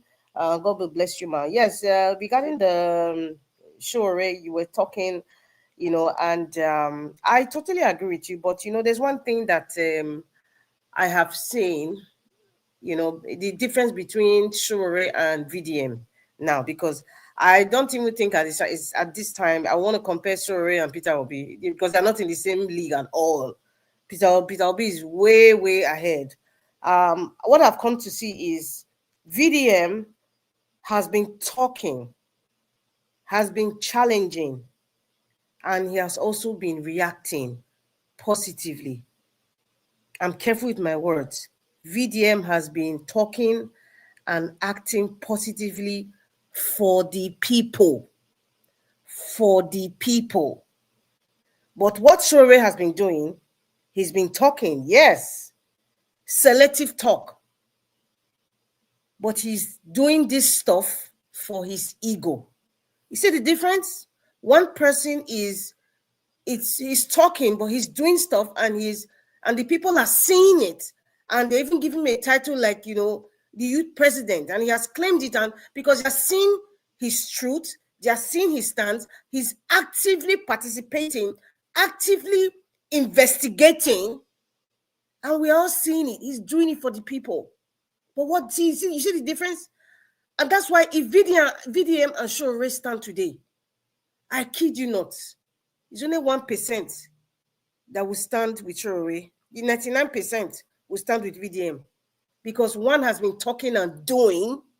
He has gone to jail like Shore has gone to jail. I mean, even though it's not as long as Shore has, gone through, but this man, VDM, just started how many years ago? And he's inspiring the youth from every tribe, every part of the country. The man speaks Hausa, he speaks Yoruba, he even speaks his Edo language. So that is, I don't know which part of Edo, he comes from, but, he's everywhere, active. He's even international, challenging the government of the nation. He's not just going local, international. And he's doing stuff. You see him, listen, he even went to Jos. This is what investigative journalists supposed to be doing. This guy's doing it. But Shore is just talking, feeding his ego. We are hearing him lambast government people. Yes, you talk about what they're doing. You talk about how what they say is different from what they're doing. He talks about that. Then what after? We just see you go to these occasions, make speeches, because you want people to go to your channel of look at your newspaper, Sahara TV, and and be reading stuff, because you're just building yourself. We are not. I don't know if he's doing any stuff, but if you want to get involved with the people, you need to be seen, and whatever you are doing, it needs to be seen to be done. You see the difference? Peter Obi talks, Peter Obi does, and it is seen. And that's why people are gravitating towards Peter Obi, gravitating towards VDM. And Shore would not see it that way because he's feeding his ego. You see, this ego of a thing, sometimes it consumes you, that you can, no matter what you see or hear or the advice that is given to you, you will never, ever get it because you have been consumed by your ego. So when you are talking, it will not seem like you are jealous of the person that all of a sudden came from nowhere and is popular. I kid you not. I'm waiting for the day that Shore will talk against VDM. That would just give everybody a confirmation. No, this guy is just jealous of anybody who is not as popular as he is, and he claims he has been popular since the days of Abiola until now. Your party, we have not seen anything that you have done to AAC party. We haven't seen anything innovative or a change. We haven't seen you, investigating. Go to these places that they say Nigeria is bad. Go to these men's offices. Carry your press men. Go and interview the what they call it, the police chief of Nigeria, or the people, or even the magistrate or the lawyers. Go. We need to see what you are doing to make those changes. It's not just carrying placards or making a statement and you're not doing. You understand? That's the difference. This generation is not just about talk. It's also about doing. And if you know you are sacrificing yourself for Nigeria, a whole nation, people need to see what you're doing to be inspired by you. People are seeing what Peter Obi is doing. They're inspired by him. Even the bashing, even people that are supporting, they bash him sometimes. It's just to correct him. It's not as if they hate him. And what I'm saying now, it's not as if I don't have any reason to dislike Shore. No, I agree. You sacrifice whatever you sacrifice. But when I look at everything holistically, it just seems something about is a personal ego that he's just feeding. Because all this talk. Okay, what you're saying might be true, or it is true. We've seen it. It ends there. We're just giving us information to think about. But what are you doing about it? VDM is giving us information. He's challenging the government, challenging the ministries, even internationally. Look at what he did for those girls in Ivory Coast. Come on. Because of what VDM said, he's challenging them. He even sacrificed donated money. And then he had to even bring, what's her name, Abike Dabri. She's not even acting. Nido is not forced to act. You see, his action is forcing these agencies to do something. That's why people will gravitate towards him. But Shore is just talking. And he's only feeding his ego. I see him as a selfish person. I make no apologies, but that's what I see. Anyway, I don't want to ponder my 15 minutes time talking about Shore. And then the registration that Peter Obi is introducing online. Yes, that's a good is a good process. It's a good introduction. But the questions that need to be asked. For me, the way I see it, this registration would be good for Northerners, Because Northerners, when it comes to registration, all those things, they need to see something to hold on to. And I think, Yanusa, one of the, the national coordinators, I mean, I think I have a feeling that it's kind of sat down and say, you know what, these people, they need to have a card that they're obedient. That would also, encourage other Northern youths. So like, you know what, I'm an obedient person. I feel I belong and I believe in this man's legacy. I believe in this man's dream for Nigeria. So I need to find something to hold, not just holding APC or PDC or the PVC card. I need to know that I am supporting. So that's it. It would kind of encourage most Northerners, I feel, that's my opinion, to really gravitate towards Peter Obi and the Obidient Movement per se. But however, coming down to politics, there's something called registering for, an ideology, and there's another thing to actually go and vote. In Nigeria, we have voter apathy. There's a lot of things that happens. We all witnessed what happened in 2023 presidential elections. We all saw everything. So even if you had an obedient card as at that time, you were registered as an obedient as at that time, it wouldn't have made any difference. See, we see back to the electoral process, the process of voting. From the presidential election, these satanic parties, they learned from the mistakes that they made. You see what happened to Gbadebo Rosevival for Lagos State Governor. Because they saw what happened in the presidential election, we saw the kind of vicious and intimidating actions they took against voters. We saw it. So having a card wouldn't have made a difference. There are people who are in charge of these kinds of behavior, like MC Oluomo, for example. So having a card wouldn't make a difference. So, or is having that card, is it a way of trying to track obedience that voted or didn't vote? Because we still have, the beavers is still existing. They will switch it off again. So that's why I say, for me, the way I see it, it is beneficiary to most Northerners, because Yanusa Tanko, he understands the dynamics and the temperature of how Northern people think, or how the Northern youths are thinking, right? So for them to have something as a proof that they're part of obedience, it will be necessary for them to have like an ID card, so they'll have a sense of belonging and a sense of belief that this is what we are in for. But in generality of it, I don't know how positive it's going to be in this kind of useless electoral process that we are practicing. And I know the other day, Prince Alaba was saying, electoral reforms, but our problems are beyond that. And if you don't go to the bedrock of the issues, all these things will be in kind of futility. Although it's a good attempt, at least he has tried something. You want to try something different, which is good. But I don't see the relevance of it in the current state of the political dynamics of Nigeria. And as for Mr. Onokpasa, I don't know, he looks very ill. You could see the before and after, of how he looked like. He looked very, very ill. And he kind of looked high. The way he was talking, it's different from how he was talking last year. This time he looks like he's high on maybe some medication, or I don't know, maybe alcohol. I don't know, but he looks like someone that is ill. And nobody prays to be ill. And I just hope that whatever it is that's happening to him, he gets better. And I don't want to even compare it with this man that passed on. But he looks ill, and everything he was saying, I don't know if this like some sort of, maybe the illness brought some sort of epiphany for him. Maybe the medical system didn't work for him in Nigeria, and he saw the lapses, and he felt that, okay, this man is not doing enough. Maybe he has felt it, and that's why he's coming out now looking the way he's looking like, and it's so funny that I don't know why Ruben Abati, they didn't talk about how emaciated he was, because even when Donyo Kupe came to Charles' program, they asked him, like, you've lost, it's not even Charles. I think he came to I think Ruben, they asked him, I think maybe it was Charles anyway, asked him, like, you've lost a lot of weight, like, what happened? So I was expecting them to ask, maybe he told them in the beginning, do not ask me about how I look, maybe, I don't know, but yes, all the things he was saying, this is confession time. And I think Onokpasa has felt the pinch. He has felt the pinch of, people like him supporting the man from Bodilon. And that's why he's coming out now with all anger. And Mr. Elvis, you said something which I agree.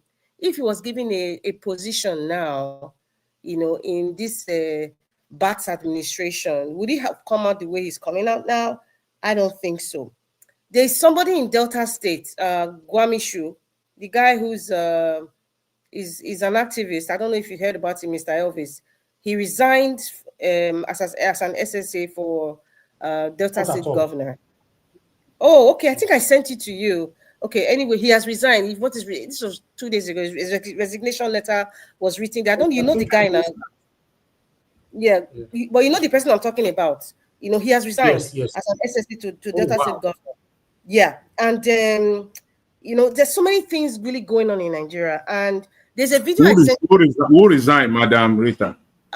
His name is Gwamishu. I've forgotten his first name. Gwamishu is he's a popular activist. Like, he goes into the bushes, and there's so many things that he does. There's so many things, as in kidnappers and stuff. Like this popular guy. There was this story we're talking about on this program about the guy from, I think he was in England, that came back to Nigeria, and he was always carrying girls and tying them and stuff like that.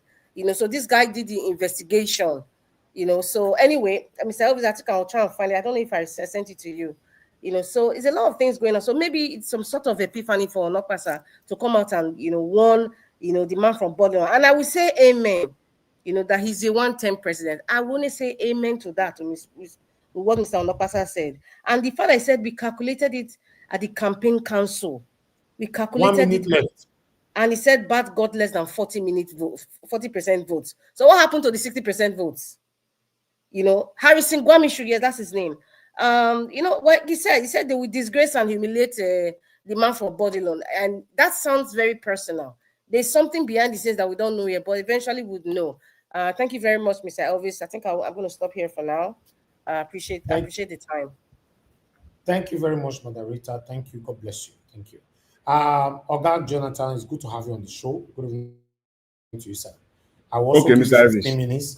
Thank you. 15 minutes since it's 3 of us. Any other person come in now, you are going to get only 5 minutes because I'm running out. Anybody who join 5 minutes. Mr. Jonathan. I agree to you. See, I'm trying to maximize that time. Thank you. God bless you. Happy Sunday to you. Bless you for the good work you are doing. And thank you, sir. Fellow panelists, I greet you all. God bless you all. Happy Sunday to you. And Mommy Diaspora, once again, I greet you. God bless you greatly, and all the commenters and the callers. God bless you all greatly. Welcome. Madam Rita, let me quickly start from one of the areas that you touched on. And I know we've had some discussion on it, I believe, two days ago or so. This idea that we need revolution. I also listened to Dele Faruti. For the very first time, I would disagree with Dele Faruti. And I'll say it. I've heard now people are talking about revolution. Some will say peaceful revolution. Some will say radical revolution.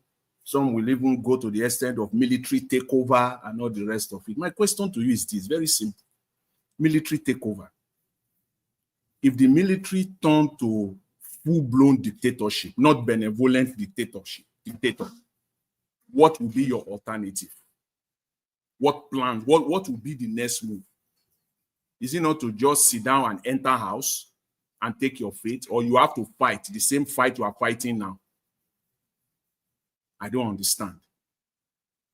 The idea that electoral reform should be completely discarded, for me, is unguided.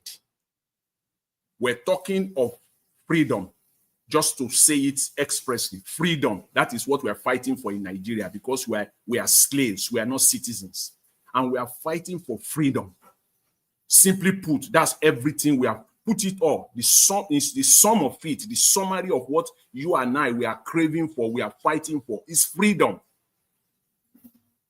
And when we talk of freedom, then we are talking, we want to be free. And the process to which you can be free is the participation of the citizenry, the entire citizens of the nation. And to say that electoral reform should not be part of it, for me, it is the most unguided, idea. Electoral, even if you call for revolution, whether you call it radical or whatever, benevolent, the electoral reform must be an integral component of that process. You cannot put it away. Before, during, and after. It must work together. In the process of fighting for our freedom, we should not miss this. That is why I said, Mr. Dele Farotimi, just about 10 days ago, because I followed him a lot. In fact, I followed him. He will not even believe it. The way like some people, most people follow. I followed him. I follow him tenaciously. Just about 10 days ago on his website, delefarotimi.com. Go there right now. The same Mr. Dele Farotimi posted his idea for electoral reform there. Well articulated, even though there are areas that, it's not going to work. And I stated it. So, but is that not contradiction? Now he's calling for revolution. At the same time, you are calling for electoral reform. Which is which, Mr. Dele Farotimi? You need to spell it out. Perhaps it is what I just advocated. It has to work together. Maybe that is what, but I missed that from your entire 50 something plus minutes today. I listened to the entirety of your speech today. I listened to it. I don't see that connection between electoral reform and the revolution that you are calling for. Perhaps I missed it. Maybe that's what you're advocating for, that it must be an integral part of it, then that would be fine. But to now say it is revolution, whether you call it peaceful revolution or whatever, you, the same Dele Farotimi, you spearheaded this amendment process and you put it out there for people to start supporting it. You want to hear people's comment. And I went there about 48, 72 hours after you put it out. And I said one part of it is not going to work, which is the diaspora voting. Diaspora voting is not going to work. People might want to argue with it. When we get to that bridge, we will talk about it. As Nigeria stands today, diaspora voting is not going to work. We are here. We can be advocating for our freedom. We can be talking for our freedom, joining groups, coalescing together, connecting together, networking together, so that we can all achieve our common goal, freedom. I can be in the diaspora. I don't have to vote, but I have my own part, my own role to play. Yes, diaspora voting cannot work in the Nigeria of today. Without electoral reform, without the proper governor, it cannot work. And I will not let the cat out of the bag yet, because I want to hear people's position, whether electoral reform will work or it will not work. Electoral voting will work or it will, diaspora voting, whether diaspora voting will work for Nigeria of today or not. I really want to hear people. But if you think deep, you will know that diaspora voting in Nigeria of today still cannot work. I will only say this though. You only open an avenue for rigging, an avenue for rigging. You will have successfully expanded their scope of rigging. Yes. That's the area where I disagree with Mr. Dele Farotimi. Maybe there's still miscommunication somewhere here. I'm trying to figure out his position here. I'm still trying to. We have to be articulate and express in what we're putting, so that there will be no confusion. And with respect to Sowore, see, I've said it, and I'll say it here today. Maybe it has not been expressed enough, but I'll say it today. I believe that Mr. Sowore is working for the government. Is working to also say is working for Tinubu. I believe so. The only way Mr. Sowore can prove otherwise is to work with people that are relevant, that are objectively relevant, to come together and work. When I say relevant, now I'm talking of the likes of Mr. Peter Obi, and there are other people too. It's not only Mr. Peter Obi. You cannot stay there alone, Mr. Sowore. I believe Madam Rita have said it well enough that, you see, you can't win It's as simple as that. I believe even in the intro, the anchor said something to that effect. You can't win. You know that.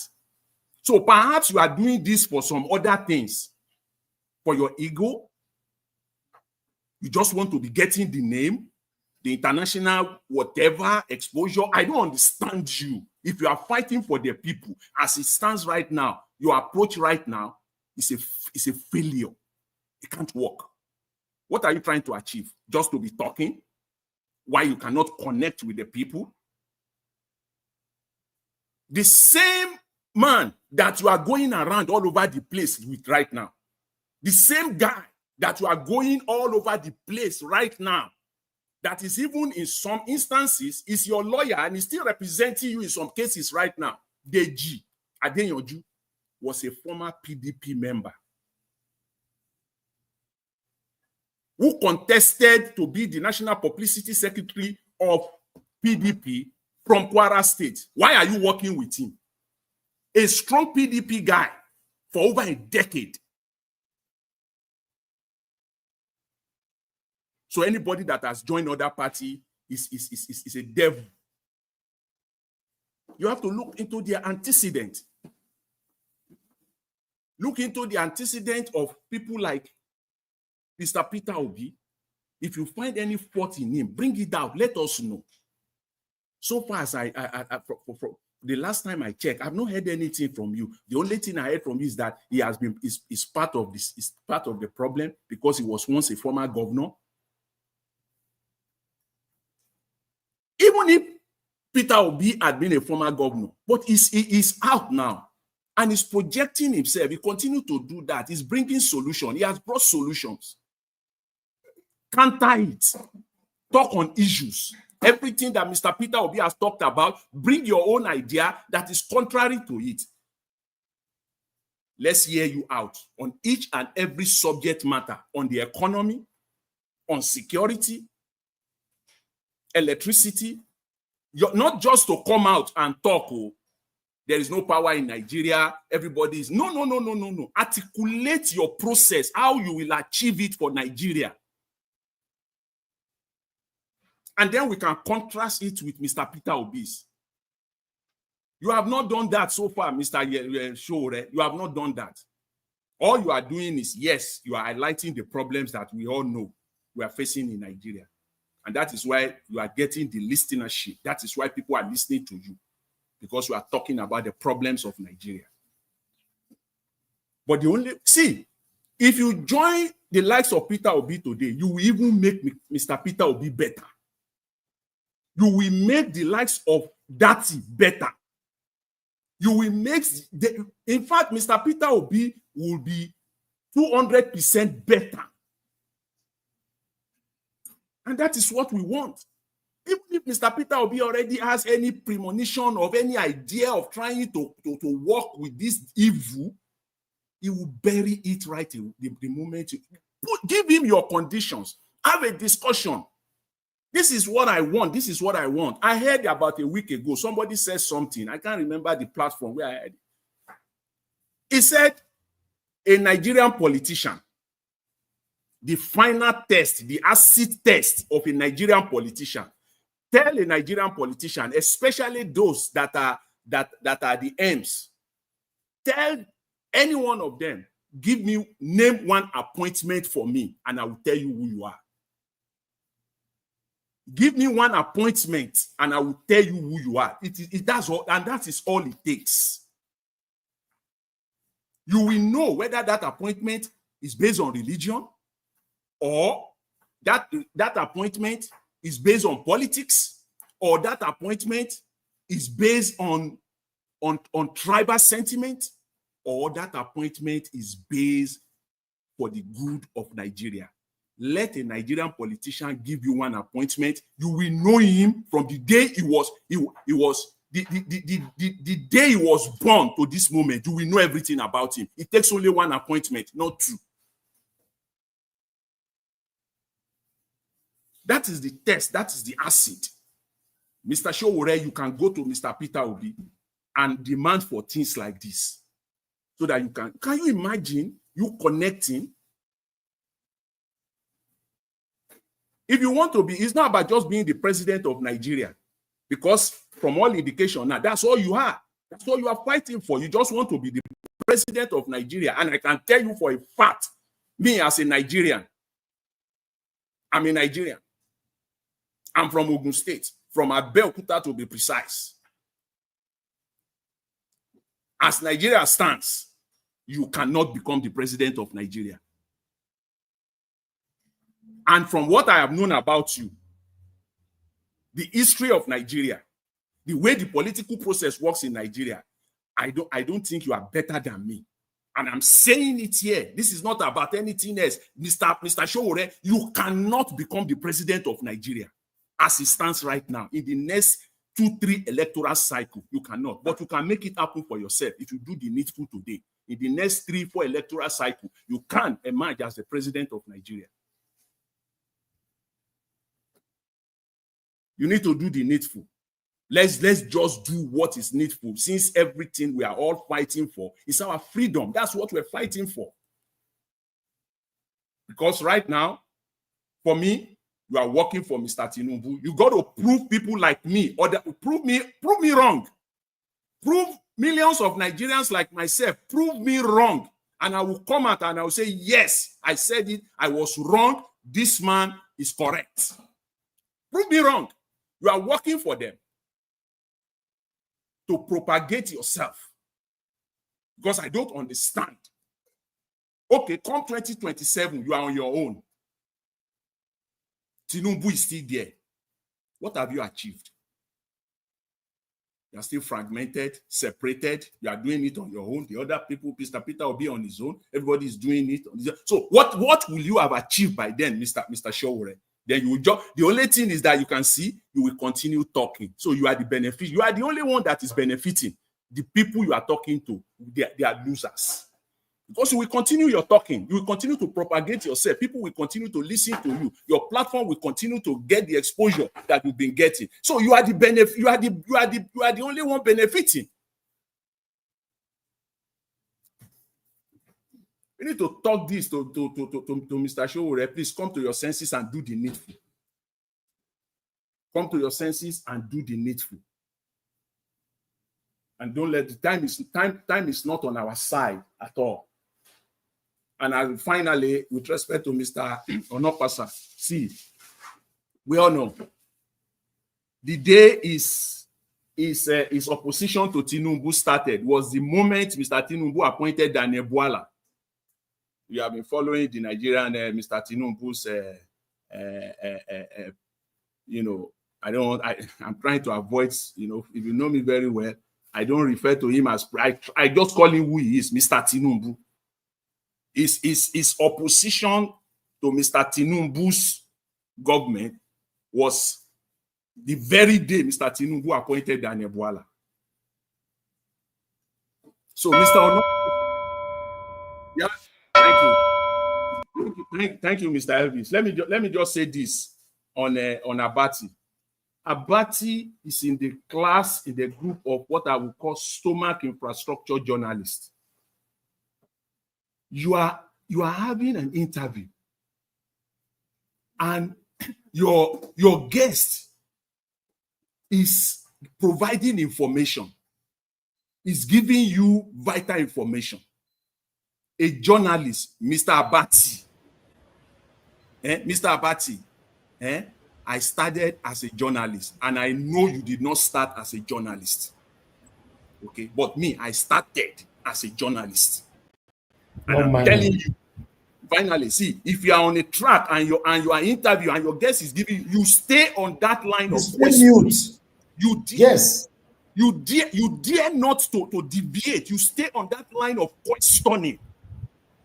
That is called journalism massacre. You massacre. And you don't even interrupt without vital information. You don't interrupt them. Even if you have lined up 10 questions, all those 10 questions go in the burner. This is now your time for that interview. You will stay on that line. You dare not move. They don't know what they are doing, man. They don't know journalism massacre. That's what you did, Mr. Abati. For whatever reason, I don't know. All I can say is that you are in the class of stomach infrastructure journalists in Nigeria. You have done a disservice. Thank you. Mr. Ibis, I'll leave it there for now. Thank you very much. Thank you very much, Mr. Jonathan. God bless you. Thank you. Sometimes I ask myself what kind of journalism these guys are embracing in Nigeria or practicing in Nigeria. Eh? Somebody's giving a vital information. That's the best time for you to stay mute. Even though the person that is giving the information want to deviate, you drag them back to that question. Again, you will be the one taking the lead of distraction.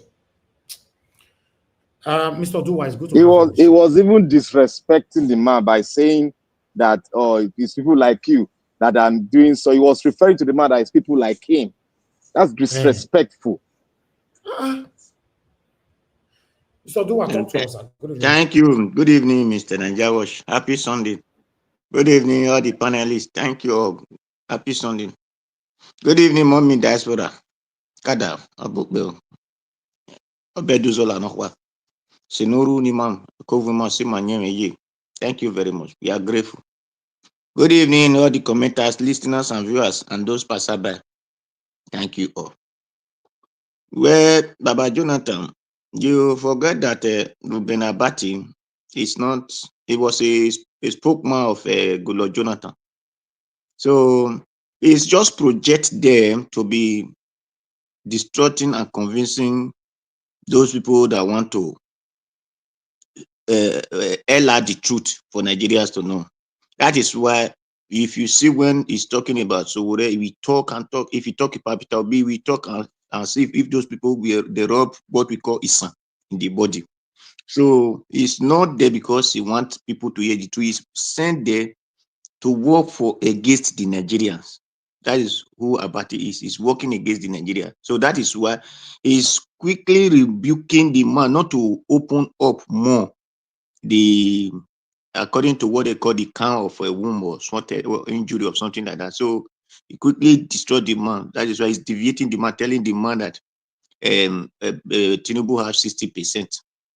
Which a person said, we are the one put it there.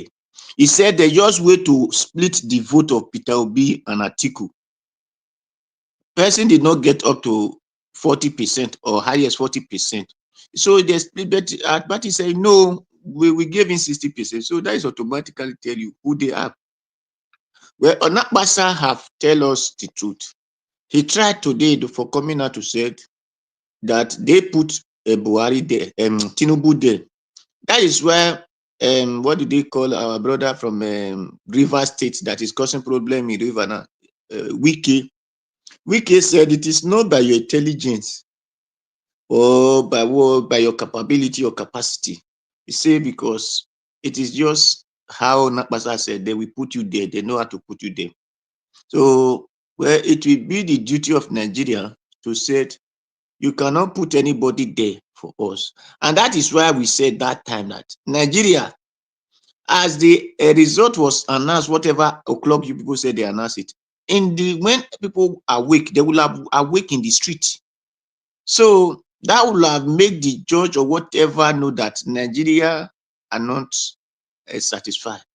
But when the Nigeria say no, whatever you people put before us, we are happy. Then that is why the judge say, okay, since you people agreeing to our terms, then we confirm it for you. Because the two people that put Tinubu there, that is why I don't say Tinubu stole the presidency. No, because it was not the one that announced the result. It was not the one that cut the result. It was in his own house, still watching television, just like me and you. You can bring money for me to do something for you. I will not do that thing. It is my choice to do it. It is my choice not to do. The people that robbed Nigeria of 2023 election are the two people. Mahmoud of INEC, why the Supreme Court and his lower court or whatever court, those are the two group of people that stole election from Nigerians. It's not Tinubu. Because if Supreme Court or whatever court said APC did not win, Tinubu will not be in the office. So the court are the most problem that we have, because the courts are the ones supposed to refer INEC back to say go and conduct the election. And Nigeria will not pay you because we are giving you money. If you give person contract, it did not do your work, will you give you another money to do it? No, but you must make sure you do it or you refund your money. So, but because the court is doing business in the name of election today, election tomorrow, come to court, because they are doing business with it. So they make people don't supposed to be in position to be in position. So Onokpasa, we thank you for this thing you come to reveal, but despite that, we are not going to do anything. We just hear it, and tomorrow we carry on. That is life for you. That's Nigeria. If you can't be there, you join them. Then, in other hand, people are saying Onokpasa is hungry. No, Onokpasa is not hungry. It's only looking for palliative, because all this their government is palliative government. So when Nigeria need for you, give them palliative, you give them rice. When Nigeria need good road, you give them rice. When Nigeria need anything that you give them rice. Onokpasa is looking for position, say because they work, they put Tinubu there, and Tinubu did not give them position. So Tinubu should go and give Onokpasa palliative. That is what he's looking for. So if you give him palliative, maybe tomorrow he will not be talking against him. Or after that palliative finish, then man still come out again. They can give him palliative. Because Tinubu is not going to give him position. Yes, Tinubu can give him palliative. Because he said that what Tinubu promised them was food. That he will bring food. And now, hunger is in everywhere. What did you use to quench hunger? It's food now. So, and he asked the so-called apathy. That is, the hunger did not get to the area he is. And which apathy know that the hunger is also there. So, that is for that. Well, let me come for Sowore aspect. Well, I'm a person who likes Sowore. At times, I like his arrogancy. At times, he hates his arrogancy. You see, nobody is perfect. But people should not just condemn him because it's not perfect. Even the person that want to condemn Sowore is not so perfect. He do things for his ego. Yes, everybody do things of their ego. To their knowledge. Tinubu says, Milocon, it's my time. So what I believe him is the best. Other people believe they are the best. No problem. What matter is let us have a sense of, even people that are saying so have not. It is here that people told me that Okbila's mate, I bet we should forget about it. With Nigeria, we cannot make increase it. While others said I should go and buy 40% of my own property. So the same people condemn who is telling me to forget about Okbila's mate are the one coming out to condemn Sowore because they say cannot join people. The vision you see that you think, this person have. Other man look it different. That is why they don't say you don't look to dance. You don't look dance in one direction, or you don't stay in one place and see sky. So Sowore, me personally, I've said before that Sowore doesn't really have the capacity to organize people together. Because if you have capacity to organize people together, that is AAC. He will have used it to start councillor. Let even have councillor out of that party first. Councillor, not even a chairman or whatever. Let us have councillor, then we look for chairman, we look for governor. But because that mentality to organize people are not there, that is why he believes he has idea of if I'm in position, I will do the thing. But the part to play before you get to that position is what he did not have.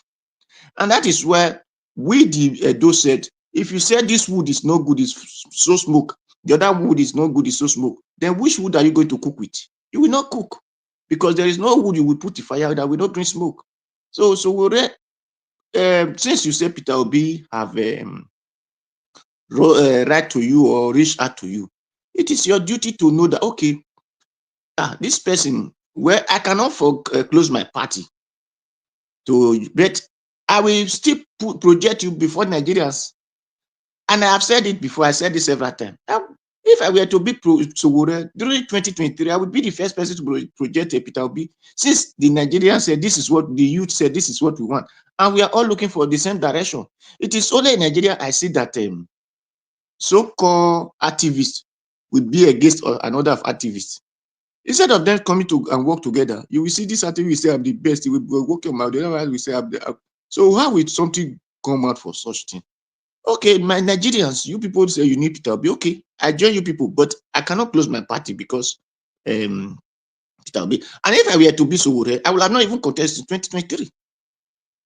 I will give space to another people, like Deji can contest in that party. You let that party grow up different people. But because of greediness also, that is why him believe I will be the one to contest it. If you are contesting like the way Buhari and others are doing it, that means you are also desperate. Then you're desperate like Waziri of Adamawa, the way they are contesting every year, Sagi of Edo State, contesting every this thing, then you will not have a good reputation. So it is your duty to create space. Then if you can come out once a while, then when you know it's necessary. Now that it's not necessary, your this thing doesn't necessary. Project another person, let them come. Okay, Peter Obi is what Nigerian projected. Support them. Support Peter Obi. Doesn't mean that AAC will be closed. So that is my advice to Sowore.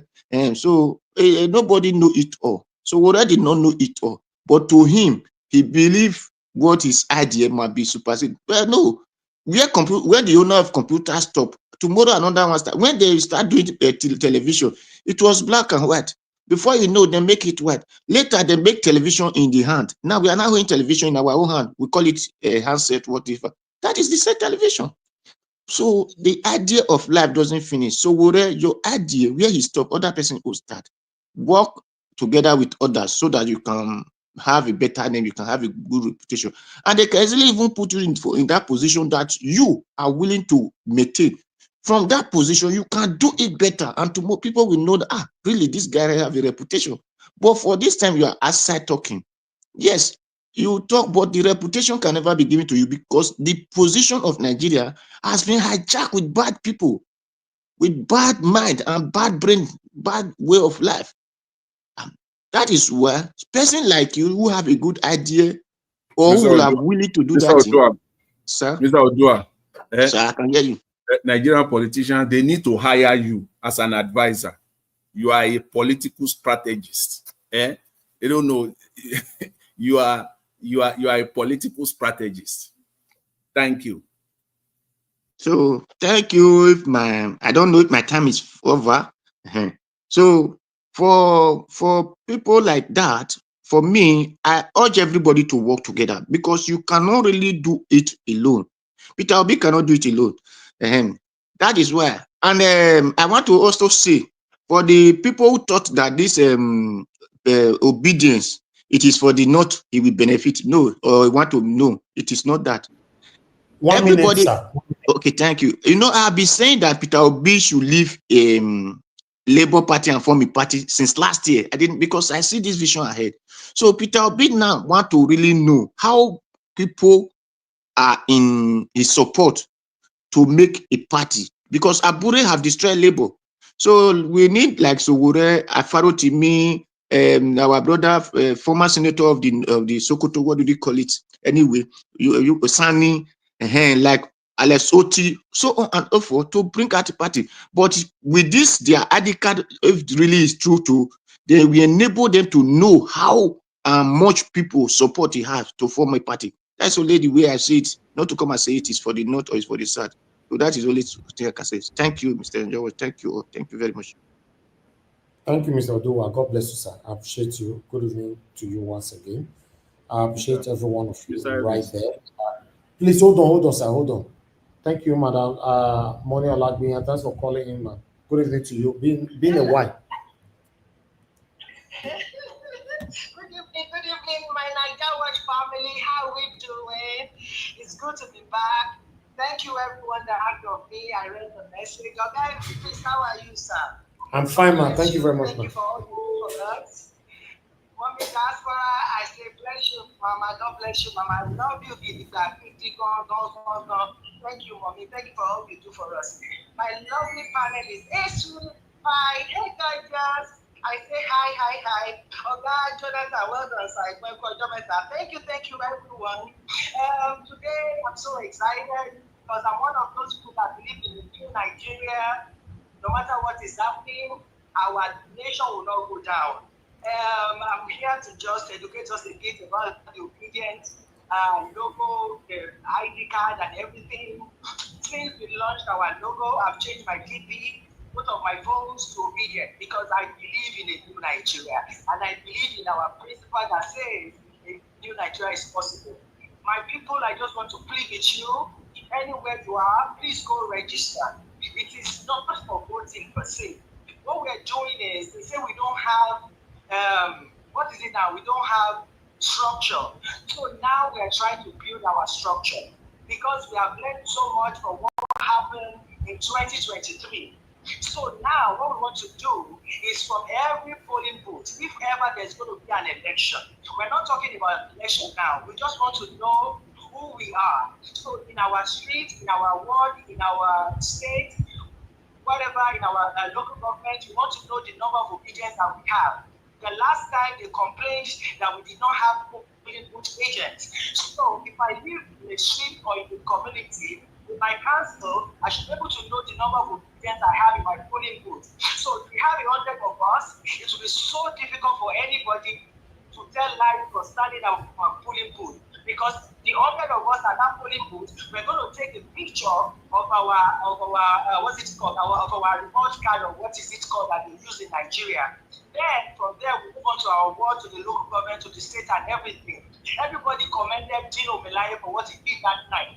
Nobody was with him. So you can imagine when they want to do that, and we have the 1,000 obedience that are there at that time that are close to the place. So that is what we want to do.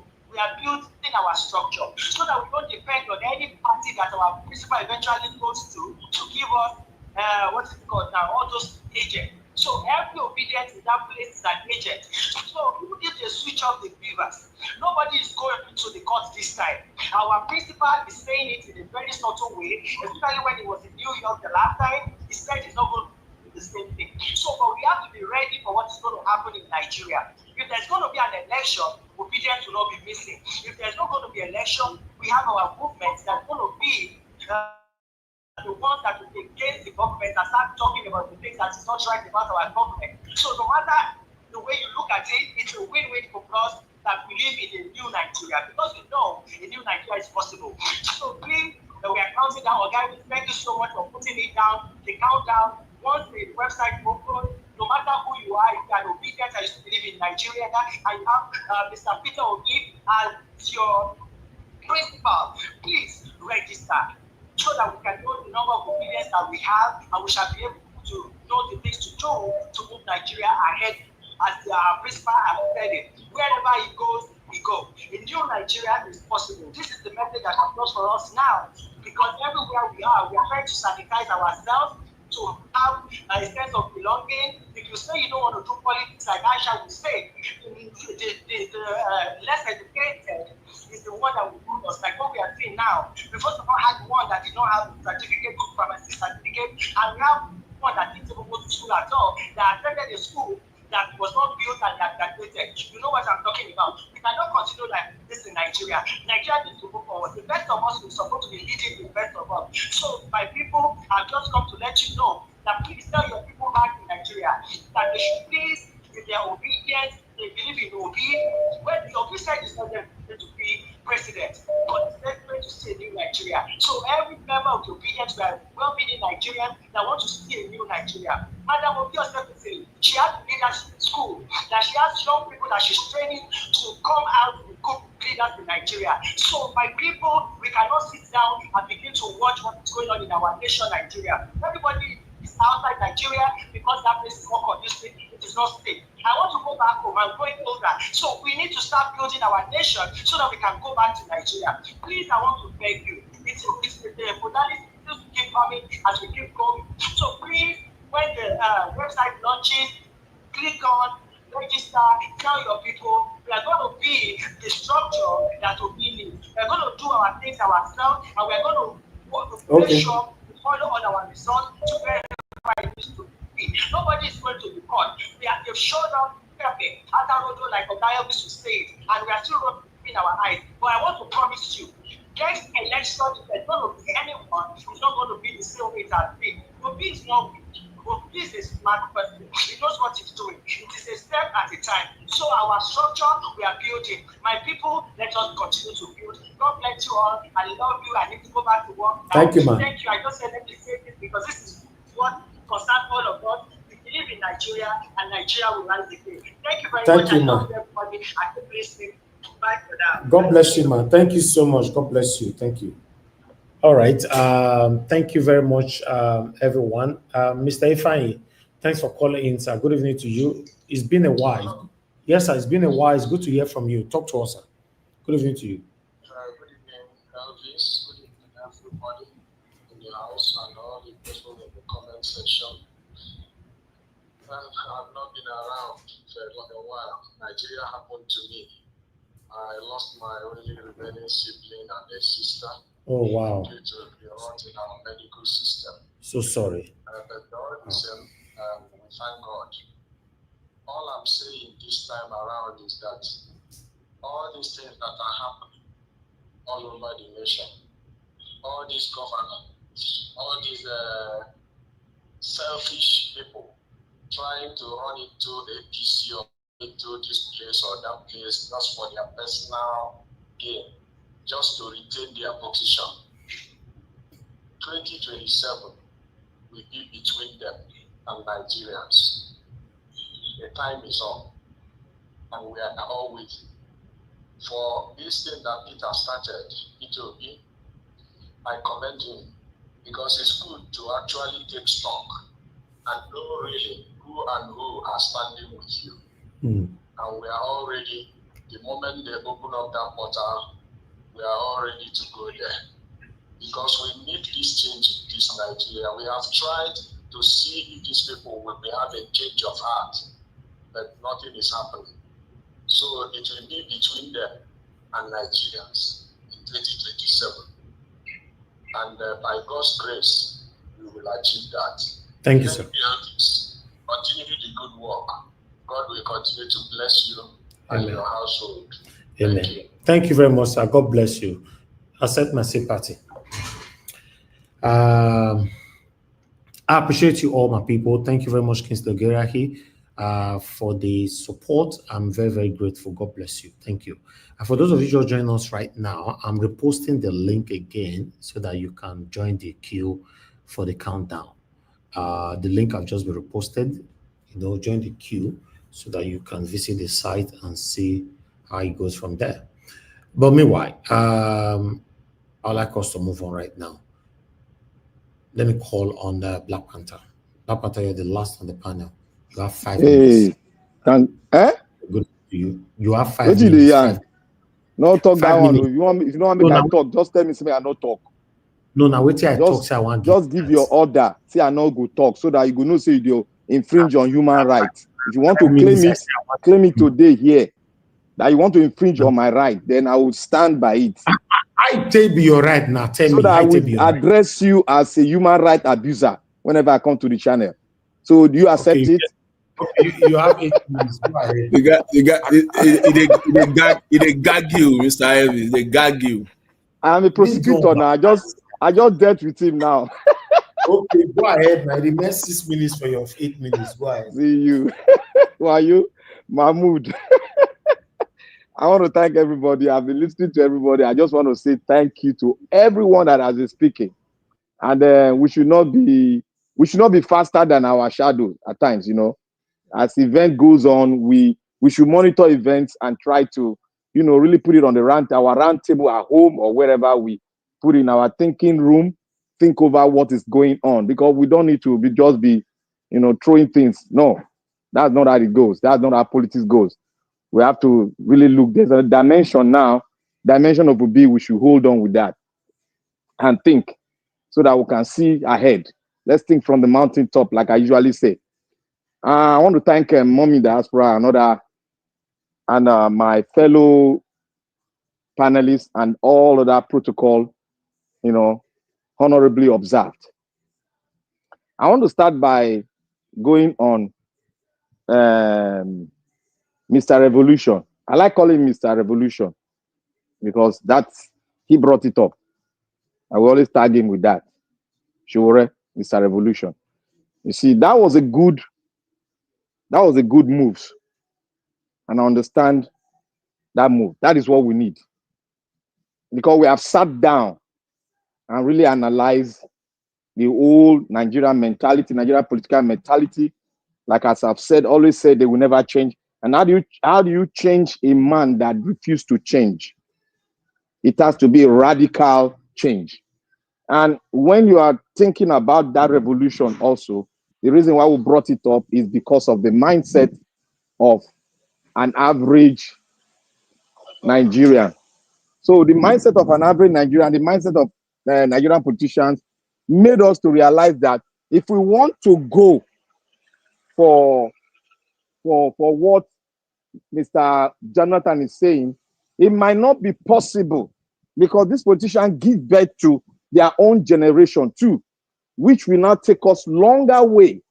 And that longer process, if they continue in that dimension, it might lead to something beyond the control of you and I and beyond the control of the entire Nigeria. You know what is happening in Libya. So we want to be in control. Let it be a tactical, controllable situation that we can use to get the power.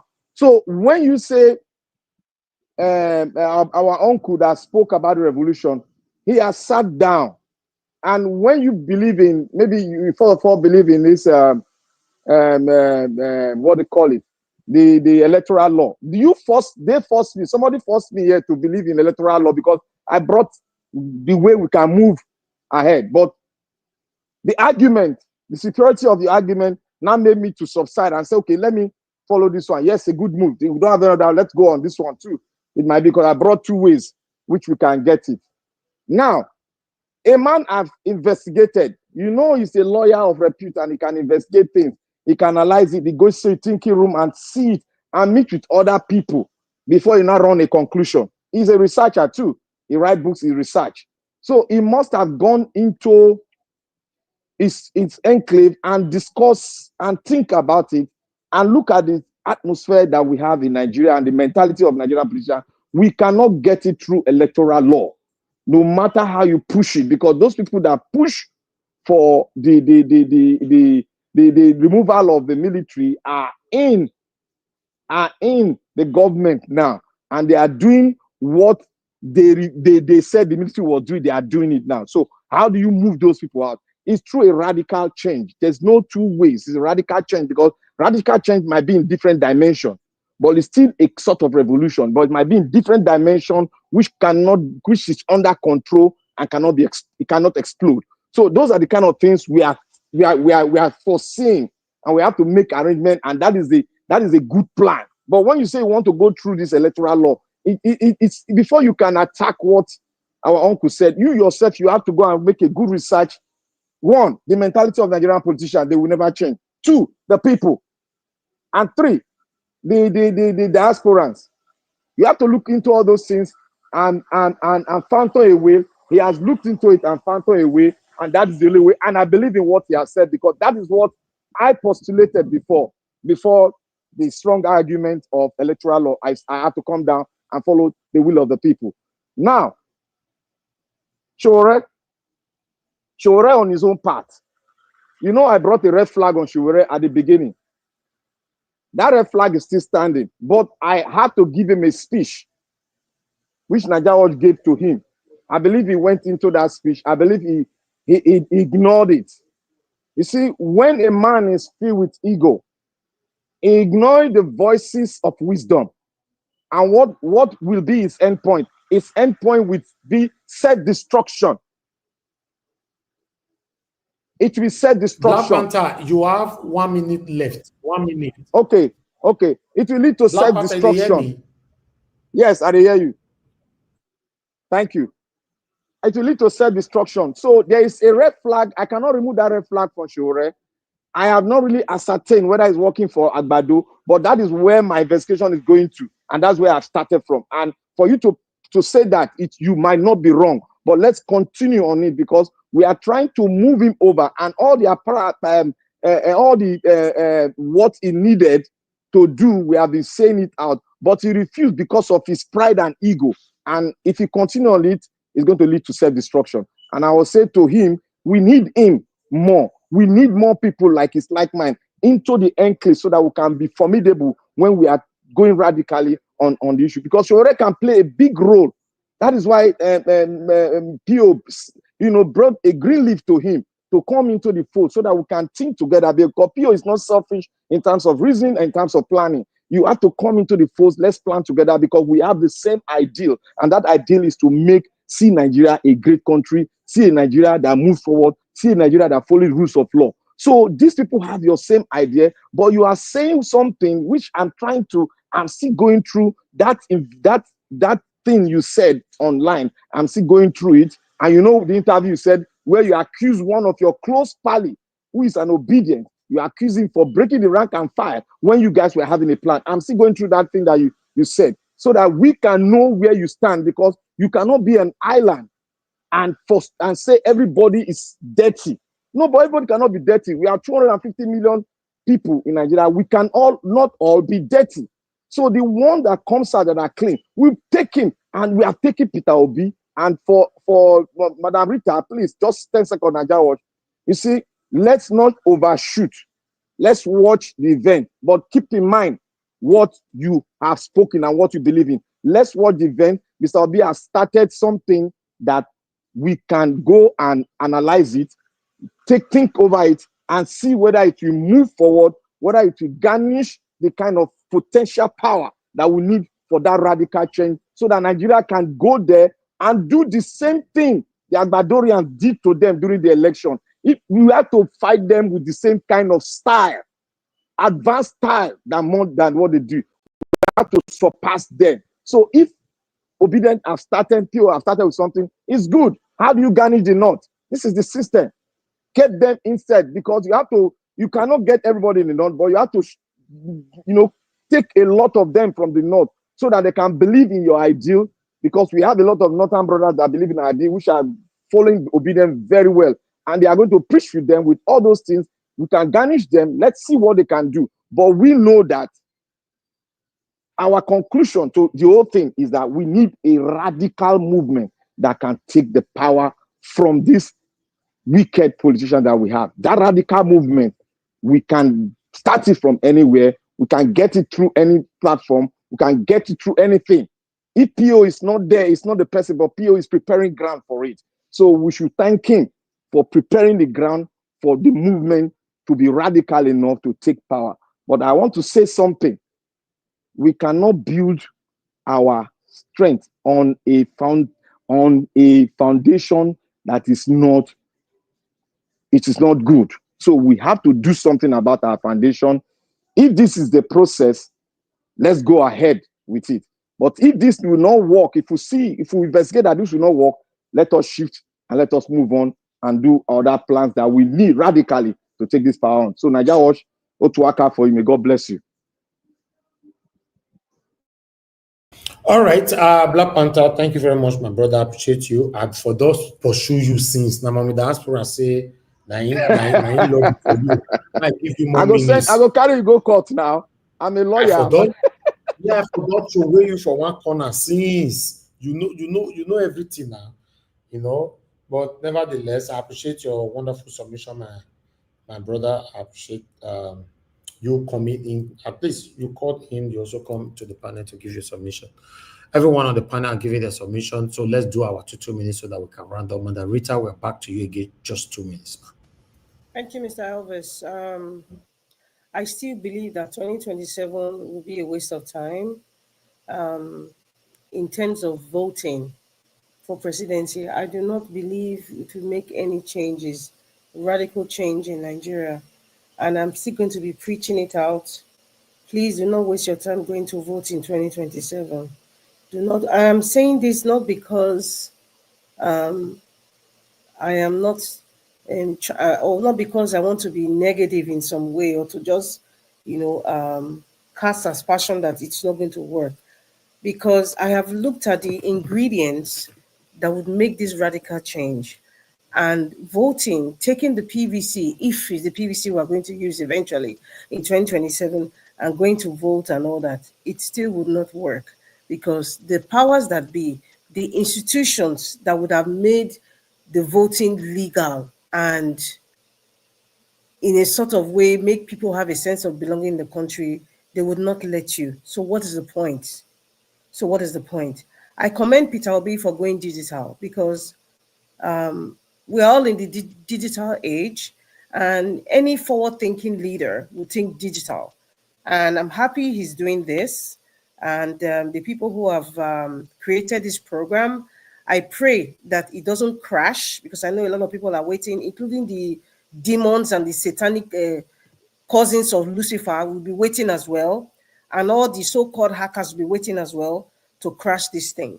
I pray that everything goes smoothly. All right. Thank you. Yes, but 2027, please don't waste your time going to vote. Thank you. Okay. Thank you, Madam Rita. I really do appreciate your time with me today. Rather, with us today. You know, people they quit join me. I always appreciate you guys even more than the rest panelists. Why? Because now they pave way for the rest panelists to come in. So we are supposed to be thanking anybody that come in first for us here. Just like Madam Rita, you came in late yesterday. Now somebody now still paved the way, still wait for you. I appreciate you. Thank you very much, man. I would like to move on to Mr. Jonathan. Mr. Jonathan, please talk to us for 2 minutes. Okay, Mr. Ivis, thank you very much. The reason why I called Mr. Odua a political strategist when he was talking on Showore, and because of that, I will stay on that Showore matter.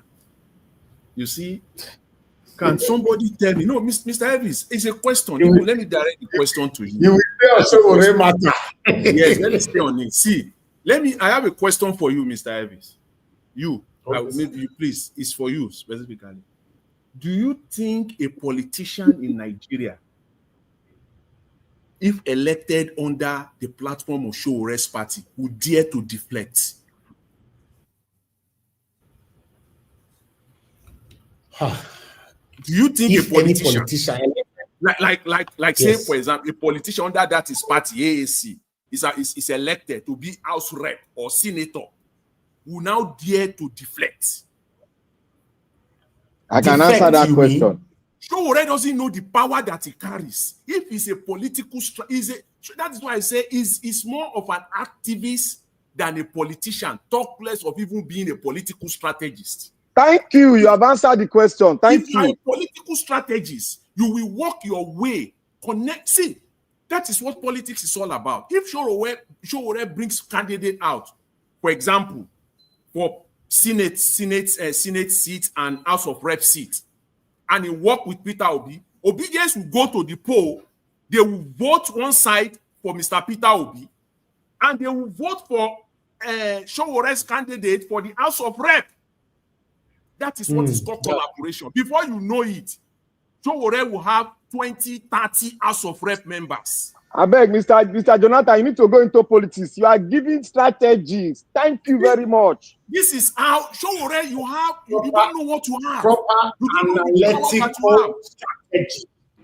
By the time you do that, you will end up having 6, 7 senators, 20 to 30 House of Rep members. Now you are in the control seat with somebody like Peter Obi at the aims. Who would dare run Nigeria down anyhow? It's impossible. How will the president survive in the Senate or in the House of Rep without you? They will threaten with impeachment. Impeachment straight. Obidient will go to the poll deliberately and purposely to vote for your candidate, the House of Rep, the Senate and House of, even at the state level, you will end up controlling some states. That's how you. But why is Showore not embracing this step? Why? I don't understand. Nigeria Watch, there is a red flag. There's a red flag on him. If you vote, just put that red flag there. That I don't understand. That is why I have come to the conclusion. Maybe too early, but he has just left me with no any other choice but to come to that conclusion that this guy is working for the center somehow. What is your game? You must have a purpose. What is your purpose here? Okay. Let's get ourselves out of slavery and get our freedom in Nigeria. Thank you, Mr. Elvis. Thanks to everyone. By speaking in one voice. Yes, I agree with you in totality. Thank you very much, Mr. Jonathan. Mr. Odua, your 2 minutes, sir. Thank you once again. I heard that they said they want to take out PVC. If they take out PVC, what are they going to vote with? Isn't thumbprint or our tongue? So anyway, Because the PVC is what we know now. Despite it is legal, is legal or illegal to go and use it for vote, because we say it's legal to take it to vote. I will say it's illegal because it is not the PVC that really count. It is the judge and the INEC who we say who win election and who they vote for. So, well, Nigerians, if they still say PVC, go and collect your PVC, you go and vote, because if you did not vote, that is where you open the door. And if Mahmoud or whatever who they put that time say, even if it is 3 o'clock in the night, they announce, you cannot come out in the morning and do protest because you did not vote. So it is better you vote so that you can say you stole Mahmoud and court, you stole my vote. Because if Nigeria take protest to court, you don't need to take protest to APC house or PDP or whatever. You take protest to 2 places, INEC office, House of Assembly, and the court that want to make this thing. This is the 3 places you will take your protest to. Then they will know that you are ready, you really vote, and you are defending it. So Nigeria, take your PVC and vote. So I will not say it's working for anybody. I believe Sowore, and what I can see, Sowore is working in ego. Mentality to assemble people together is what he doesn't have. So it doesn't have to nurture children. And so you just believe on when you play football, but how referee and their coach able to organize people, he doesn't have it. So that is what is his problem. Thank you, Mr. Anjao. Thank you. Thank you, Mr. Odowa, for your wonderful submission earlier on and just now. God bless you, sir. Black Panther, final, 2 minutes, sir, quickly. Yeah, I will also stick to Shore issue. Now, you see, let us, for this moment, let us continue to monitor every interview he says. But Mali said, you can run, but you cannot hide. The mask that he has put in his face will be unveiled through the word that he speaks. Now, he can be pretending, he can be deceptive, he can have ego, but we know it's going to be self-destructive. Now, how do we find out? We should continue to listen to his word very well. No, his word is not straight. It's connecting. It's connectivity. We listen to him and we'll get what is behind him, because there's somebody behind him that is making him confidently. He might be captured and thrown into prison. He might be all this can be a supersonic plan that he might be hiding under, because a right-thinking politician, like Mr. Jonathan said, he is not a politician, but he's an activist. If you look at him from the political point of view, he's not playing politics. Even if you want to be, because Sowore is smart enough to know what Mr. Jonathan just said. But he has said it from the beginning that he's not a politician. He's an activist. Now, how is he playing the game that he cannot reason what Mr. Jonathan is reasoning? How does he play the game that he cannot get power, gradually sneak in and get the power? How is it that he doesn't know it? Now, let us watch him closely, because as time, remember the other time before he spoke on Agbado, we have to force him through the media. He spoke 2 or 3 things about Agbado, it subsided, but now we have to force him. Let us see how he's going to speak on Agbado as the election drag on, because he's doing everything for itself. Like Madam Rita said, 10 seconds, sir. Madam Rita said, if you compare him with VDN, there are 2 different people. So let us watch him as time event. We are going to unveil the mask. That is why I still put that red flag on Mr. Revolution. Sure. Thank you very much. Thank you, my brother. I appreciate you. I appreciate every one of you that participated in this particular broadcast today. I appreciate you, Madam Rita. Thank you very much. Thank you, Mr. Jonathan, Mr. Odua, and Black Panther, my brother. I appreciate you. Those of you that call into the show, thank you, Madam Moni Olagbeya. I appreciate you, Madam Deborah. Thank you. And I appreciate you, our brother who called in from Nigeria that lost his sister. Thank you very much. Accept our outfit. I appreciate you. Thank you so much, everyone. Every one of you that call in. Okay, Mr. Ifeanyi was the one that called in. Yes. Thank you, everyone that supported the channel today, starting with Michael Oganamaro, Sarin Gyomede Jaja, Maka Fujabi, I want to be Ferdinand, Jaja once more, Jeko Obidient, UC Andrew, Alex Edopekin, and Jaja again. Kingsley Ogera, God bless you all. I'm very, very grateful. And wonderful people right there on the comment section. Mother for Mommy Diaspora, thank you very much, Mommy. I appreciate you always, and I love you so much. Thank you, Abu Azi. I'm very, very grateful. God bless you. Love Maduka. Kinslogera here once more. Thank you, my people. Uyi Desmond, I appreciate you. Thank you. Eva Line, Madam Amen Bright. Then who's right there again? Quickly. Then Bets Mark, yes. And then we get Charity Kuku and Peggy Modi. Thank you very much. I appreciate you, man. And many others. Martin Benjamin, I can see you on the building. Remy Abdul, thank you, Desby and Godwin. God bless you, all my people. We've come to the end of this broadcast. Please endeavor to join us again tomorrow, fingers crossed, 7 p.m. Nigerian time. Let's continue to talk about what is affecting us together. You know, now what did affect everybody, whether you did there abroad or you did Nigeria, or it's affecting all of us. I appreciate you, all my people. We've come to the end of this broadcast. Subscribe, share our video, like our videos. And people, make a good night. Bye for now. Ọba tí gbẹ́kún aládùúrà mo ti dé. Ọba tí gbẹ́kún aládùúrà mo ti dé o. Bọ́ọ̀lù mi rò,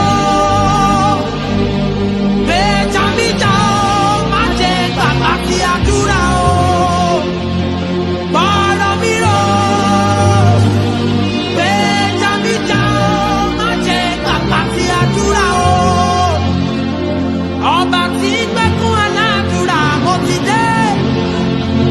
Ọba tí gbẹ́kún aládùúrà mo ti dé o. Bọ́ọ̀lù mi rò, gbèjà mi jà o, má jẹ́ gbàgbà tí àdúrà o. Bọ́ọ̀lù mi rò, gbèjà mi jà o, má jẹ́ gbàgbà tí àdúrà o. Ẹ sọ òwe o, orí ọ̀nà yàrá Jésù o. Ẹ sọ òwe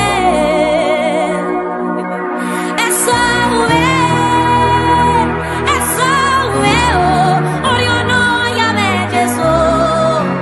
Ẹ sọ òwe, ọgọgọ náà rí ẹmẹ o, ọfúre náà rí ẹmẹ, orí ọ̀nà yàrá Jésù o.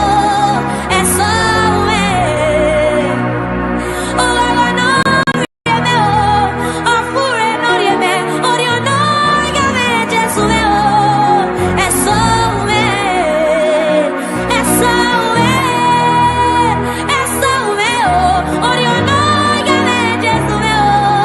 Ẹ sọ òwe, ọgọgọ náà rí ẹmẹ o, ọfúre náà rí ẹmẹ, orí ọ̀nà yàrá Jésù o. Ẹ sọ òwe, orí ọ̀nà yàrá Jésù o. Ẹ sọ